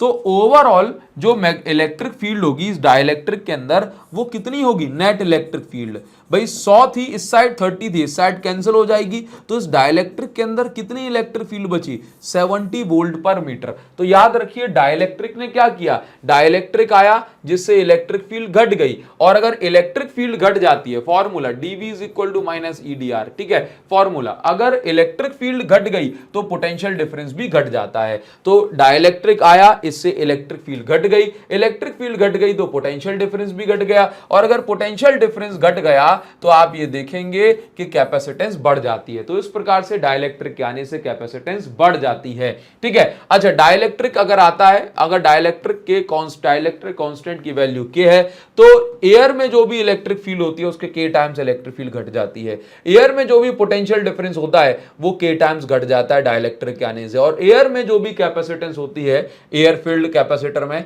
अगर डाइलेक्ट्रिक इंसर्ट कर दोगे तो कैपेसिटेंस k टाइम्स बढ़ जाएगी। इन बातों को याद रखेंगे। आपसे एक बार असर्शन रीजन में पूछा गया क्वेश्चन है कि डाइलेक्ट्रिक के अंदर जो नेट इलेक्ट्रिक फील्ड है वो एक्सटर्नल इलेक्ट्रिक फील्ड के ऑपोजिट डायरेक्शन में बनती है। बच्चे पट से करेक्ट आंसर टिक कर देते हैं, हाँ सर सही है, ये एकदम गलत है। जो नेट इलेक्ट्रिक फील्ड है, देखना ये इलेक्ट्रिक फील्ड आपने अप्लाई की, एक्सटर्नल इलेक्ट्रिक फील्ड, डाइलेक्ट्रिक के अंदर ये बात सही है, पहले उल्टी इलेक्ट्रिक फील्ड बनी, लेकिन जो नेट इफेक्ट होगा वो तो सेम डायरेक्शन में ही होगा एक्सटर्नल इलेक्ट्रिक फील्ड के, ठीक। तो वो जो क्वेश्चन ऑप्शन दिया था वो गलत हो गया था, इस बात को याद रखो। जो नेट इलेक्ट्रिक फील्ड बनती है वो सेम डायरेक्शन में बनती है जिस डायरेक्शन में एक्सटर्नल इलेक्ट्रिक फील्ड होती है। अच्छा, आप याद रखो जो कैपेसिटर है ना, कैपेसिटर की प्लेट्स के बीच में जो इलेक्ट्रिक फील्ड बनती है वो कितनी होती है, E is equal to sigma by epsilon naught. यहां पर आपको डेरिवेशन करना है expression for capacitance of a parallel plate capacitor. इसमें आप याद रखो कि भाई ये मेरे पास एक पैरेलल प्लेट कैपेसिटर है, इसकी कैपेसिटेंस मुझे निकालनी है। दोनों प्लेट पे कुछ चार्ज होगा, सरफेस चार्ज डेंसिटी आई Q by A, Q is equal to sigma A हो गया। मुझे पता है कि इलेक्ट्रिक फील्ड की जरूरत पड़ने वाली है, तो हमने कहा जो इलेक्ट्रिक फील्ड है एयर में वो कितनी है भाई, प्लेट्स के बीच में सिग्मा बाय एप्सिलॉन नॉट। भाई दो ऑपोजिटली चार्ज सरफेस के बीच में इलेक्ट्रिक फील्ड कितनी होती है, सिग्मा बाय एप्सिलॉन नॉट, ठीक है। तो पोटेंशियल डिफरेंस का फॉर्मूला होता है इलेक्ट्रिक फील्ड इनटू डिस्टेंस, याद रखो भाई रिश्ता वही है, dV is equal to E into dr, magnitude ले रहे हैं तो E की जगह तो लिखा E यानी इलेक्ट्रिक फील्ड, dr क्या एक प्रकार से डिस्टेंस है, तो पोटेंशियल डिफरेंस का फॉर्मूला आ गया B is equal to electric field into distance. Air में जो इलेक्ट्रिक फील्ड है that is sigma by epsilon naught into D। Capacitance का फॉर्मूला Q बाय V होता है, तो Q की जगह हमने लिखा सिग्मा A और V की जगह जो हमने पोटेंशियल डिफरेंस निकाला है वो रखा। फाइनली जो है हमारे पास ये कैपेसिटेंस आ गई। पूरे में कैपेसिटर के बीच में अगर डाइलेक्ट्रिक भर दूंगा तो इतनी कैपेसिटेंस हो जाएगी, that will be K times, ठीक है। ये बात आप याद रखेंगे। अच्छा, अगर इसी फॉर्मूले से मुझे फैक्टर्स बनाने हो तो याद रखो कैपेसिटेंस किस पे डिपेंड कर रही है, एरिया पर। अगर आप प्लेट्स का एरिया बढ़ा दोगे तो फिर कैपेसिटेंस भी बढ़ जाएगी, यदि आप प्लेट्स के बीच में डिस्टेंस बढ़ा दोगे तो फिर कैपेसिटेंस घट जाएगी, और यदि आप डाइलेक्ट्रिक इंसर्ट कर दोगे तो भी कैपेसिटेंस जो है ये बढ़ जाएगी। तो ये क्या है, ये फैक्टर्स हैं जो कि पैरेलल प्लेट कैपेसिटर की कैपेसिटेंस को अफेक्ट करते हैं। क्लियर, आप इसका स्क्रीनशॉट ले सकते हो, नोट कर सकते हो, और हम आगे बढ़ जाएंगे। देखो नेक्स्ट जो क्वेश्चन आपको बताया जा रहा है, इसमें आपको बताया जाएगा कि जो कैपेसिटर है यदि ये पार्शियली फिल्ड, अभी तक हमने आपको बताया कि मान लो कि ये मेरे पास कैपेसिटर था और फाइनली मैं पूरे में डाइलेक्ट्रिक भर देता हूं तो कैपेसिटेंस जो होती है ये K टाइम्स बढ़ जाती है। लेकिन अभी इस क्वेश्चन में ऐसा नहीं कहा जा रहा है। इस क्वेश्चन में कहा जा रहा है कि ये हमारे पास एक कैपेसिटर है, इस कैपेसिटर में पहले जो इलेक्ट्रिक फील्ड बन रही थी वो थी सिर्फ E0। अब आपने क्या किया, डाइलेक्ट्रिक इसके अंदर भर दी, डाइलेक्ट्रिक भर दिया जो कि T थिकनेस का था, ठीक है। तो इसके अंदर जो इलेक्ट्रिक फील्ड बनेगी वो ऑब्वियस सी बात है E0 नहीं होगी, वो होगी E0 बाय K। क्लियर, वो भी सेम डायरेक्शन में ही होने वाली है। क्लियर, क्योंकि नेट इलेक्ट्रिक फील्ड तो सेम डायरेक्शन में जाएगी ना, क्योंकि ये वाली इलेक्ट्रिक फील्ड स्ट्रांग है। तो आपको इसकी कैपेसिटेंस निकालनी है। देखो कैपेसिटेंस का बहुत सिंपल सा रूल है, C इज इक्वल टू क्या होता है, Q बाय V होता है। Q की जगह क्या लिखते हैं, सिग्मा इंटू A लिखते हैं। V क्या होता है, पोटेंशियल डिफरेंस। पोटेंशियल डिफरेंस का formula electric field into distance. तो इलेक्ट्रिक फील्ड एयर में लेट्स से दोनों प्लेट के बीच की सेपरेशन कितनी है, D। अब देखो D में से T में तो क्या भर गया, डाइलेक्ट्रिक। T में क्या भर गया, डाइलेक्ट्रिक। तो एयर कितने में बची, D माइनस T में।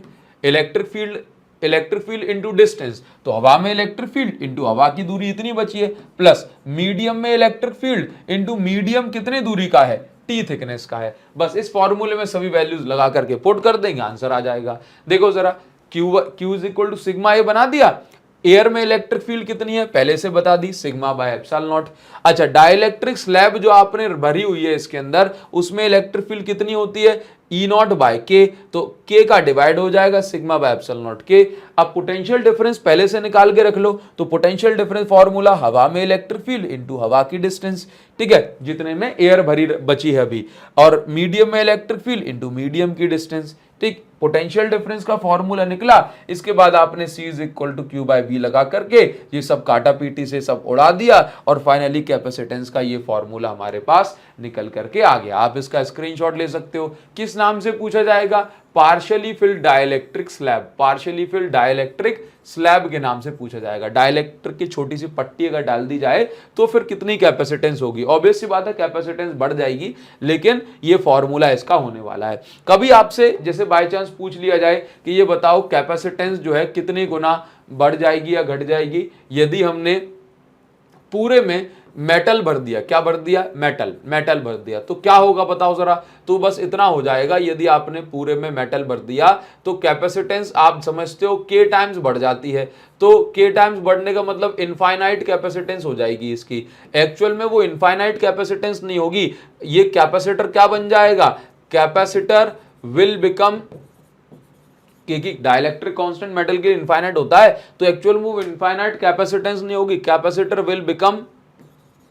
विल बिकम कंडक्टर, नॉर्मल सा सादा सा एक कंडक्टर बन जाएगा यदि आप पूरे में भर दोगे तो। हाँ, और अगर आपने डाइलेक्ट्रिक स्लैब भर दी, ये डाइलेक्ट्रिक स्लैब क्या है भाई, ये मेटल की है, तो आप ये देखो इसके अंदर इलेक्ट्रिक फील्ड क्या हो जाएगी, इसके अंदर इलेक्ट्रिक फील्ड जीरो हो जाएगी, और इलेक्ट्रिक फील्ड जीरो हो गई तो इसका मतलब ये है फाइनल जो स्टेप बनेगा आप ऐसे समझ लो, C is equal to epsilon naught A by D minus T plus T by K, है ना, के की वैल्यू इनफाइनाइट हो गई। यदि आपने सिर्फ जो स्लैब ऑफ मेटल की यूज करी है तो ये वाला पूरा टर्म जीरो हो जाएगा, तो कैपेसिटेंस इतनी बचेगी डी माइनस टी, ठीक है, बस इतनी कैपेसिटेंस जो है इसकी बचने वाली है। कैपेसिटेंस नेगेटिव में नहीं होती, इसलिए अपन ने माइनस माइनस साइन नहीं लेते, ठीक है, ये स्लैब के लिए और ये पूरे में अगर मेटल भर दिया जाए तब के लिए, ठीक है। इस टाइप से जो है कॉन्सेप्चुअल क्वेश्चन आपसे पूछ लिए जाते हैं।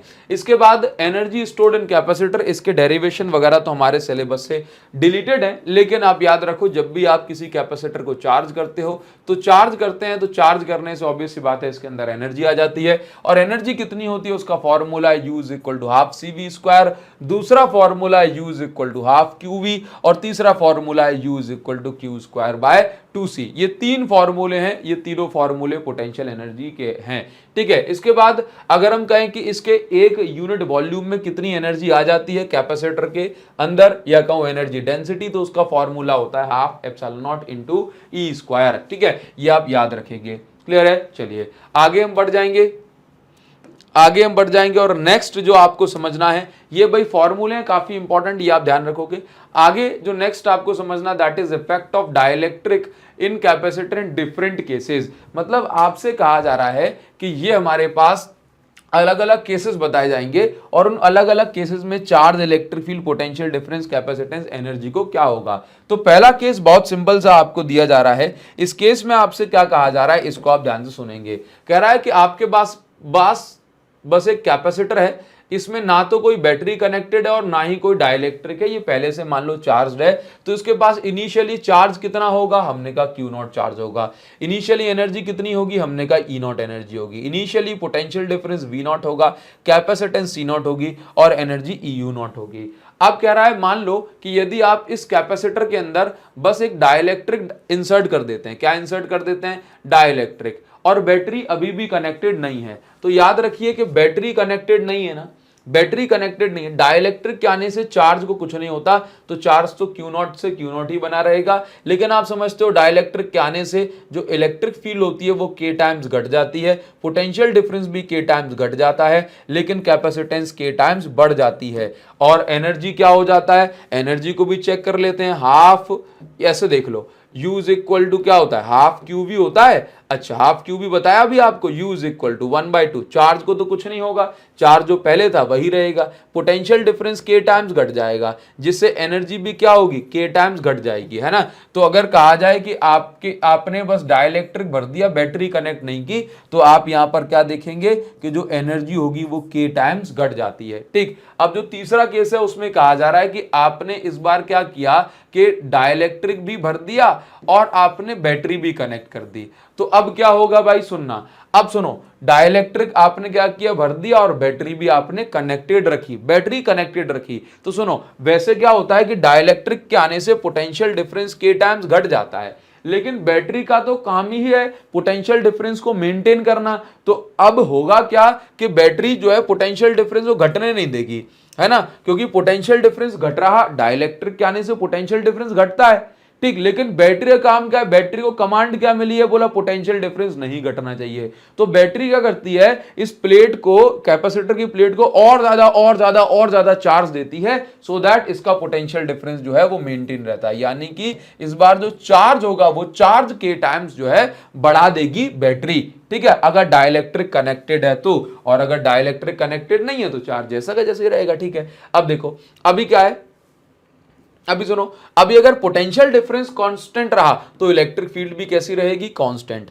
लेकिन डाइलेक्ट्रिक अगर आ गया तो कैपेसिटेंस को तो बढ़ना ही है, इसमें कोई चॉइस नहीं है। इस बार क्या होगा भाई, इस बार एनर्जी को क्या हो जाएगा, तो देखेंगे इस बार एनर्जी कितनी हो जाएगी, के टाइम्स बढ़ जाएगी। लगा दो formula, U is equal to half Q B. अब पोटेंशियल डिफरेंस तो कांस्टेंट, लेकिन चार्ज के टाइम्स बढ़ गया ना, तो याद रखिए। तो अब इन पे से अलग अलग टाइप के क्वेश्चन पूछ ले जाएंगे आपसे, एमसीक्यू में पूछे, केस स्टडी में पूछे, कहीं भी असर्शन रीजन में पूछे। If battery remain connected then charge on plates becomes K times, assertion में दे दिया। अब आप सोच रहे हो सही है कि गलत है, सिर खुजाने से फिर कुछ नहीं होगा, ठीक है। फिर तो आपको याद करना पड़ेगा कि सर ने वन शॉट में क्या सिखा दिया था बैक बेंचर सीरीज में, हाँ ध्यान रखो। अच्छा देखो, मैं आपको बता दूं, ये आपकी ज्ञान की गंगा है जो आपको भर लेनी चाहिए। लेकिन अगर आप चाहते हो सच में कि इसके साथ साथ सर प्रैक्टिस नहीं करूंगा तो कुछ नहीं होगा, तो प्रैक्टिस के लिए मैंने आपको बताया है कि हमारी जो बुक है, आप वन शॉट ले लो, कोई दिक्कत नहीं है, इसके अंदर सिर्फ क्वेश्चन प्रैक्टिस करने को मिलेंगे विद सॉल्यूशन।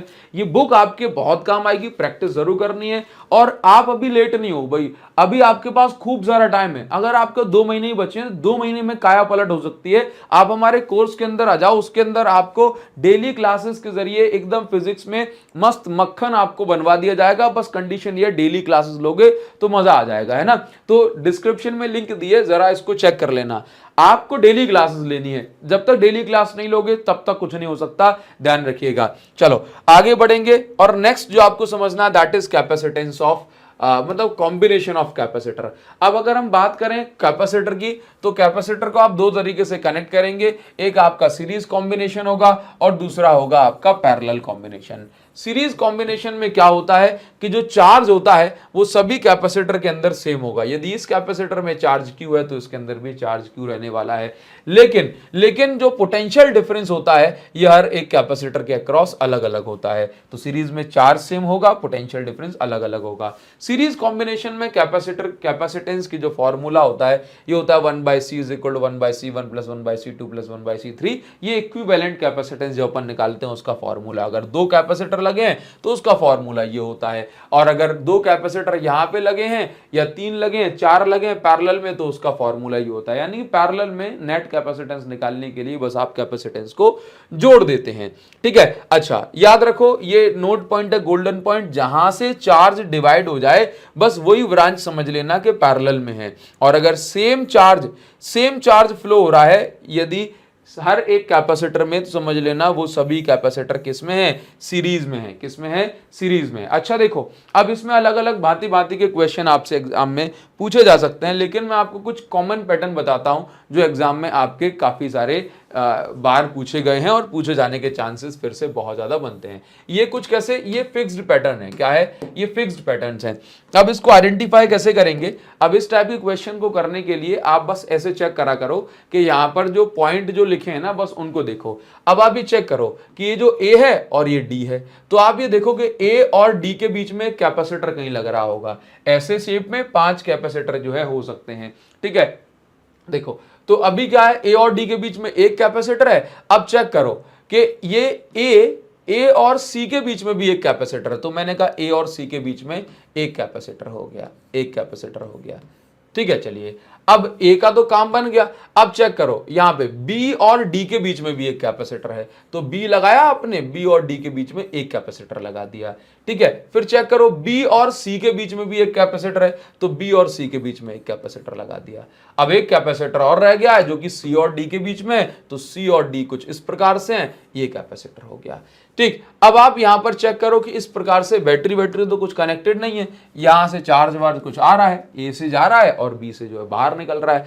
अब सर हमें कैसे पता पड़ेगा कि ऐसा ही डिजाइन बनाना है? तो याद रखो कि जब आप प्रैक्टिस कर लेते हो तो आपको ऑलरेडी पता होगा कि हाँ भाई ऐसे ही बनने वाला है, ये फेमस सा पैटर्न है।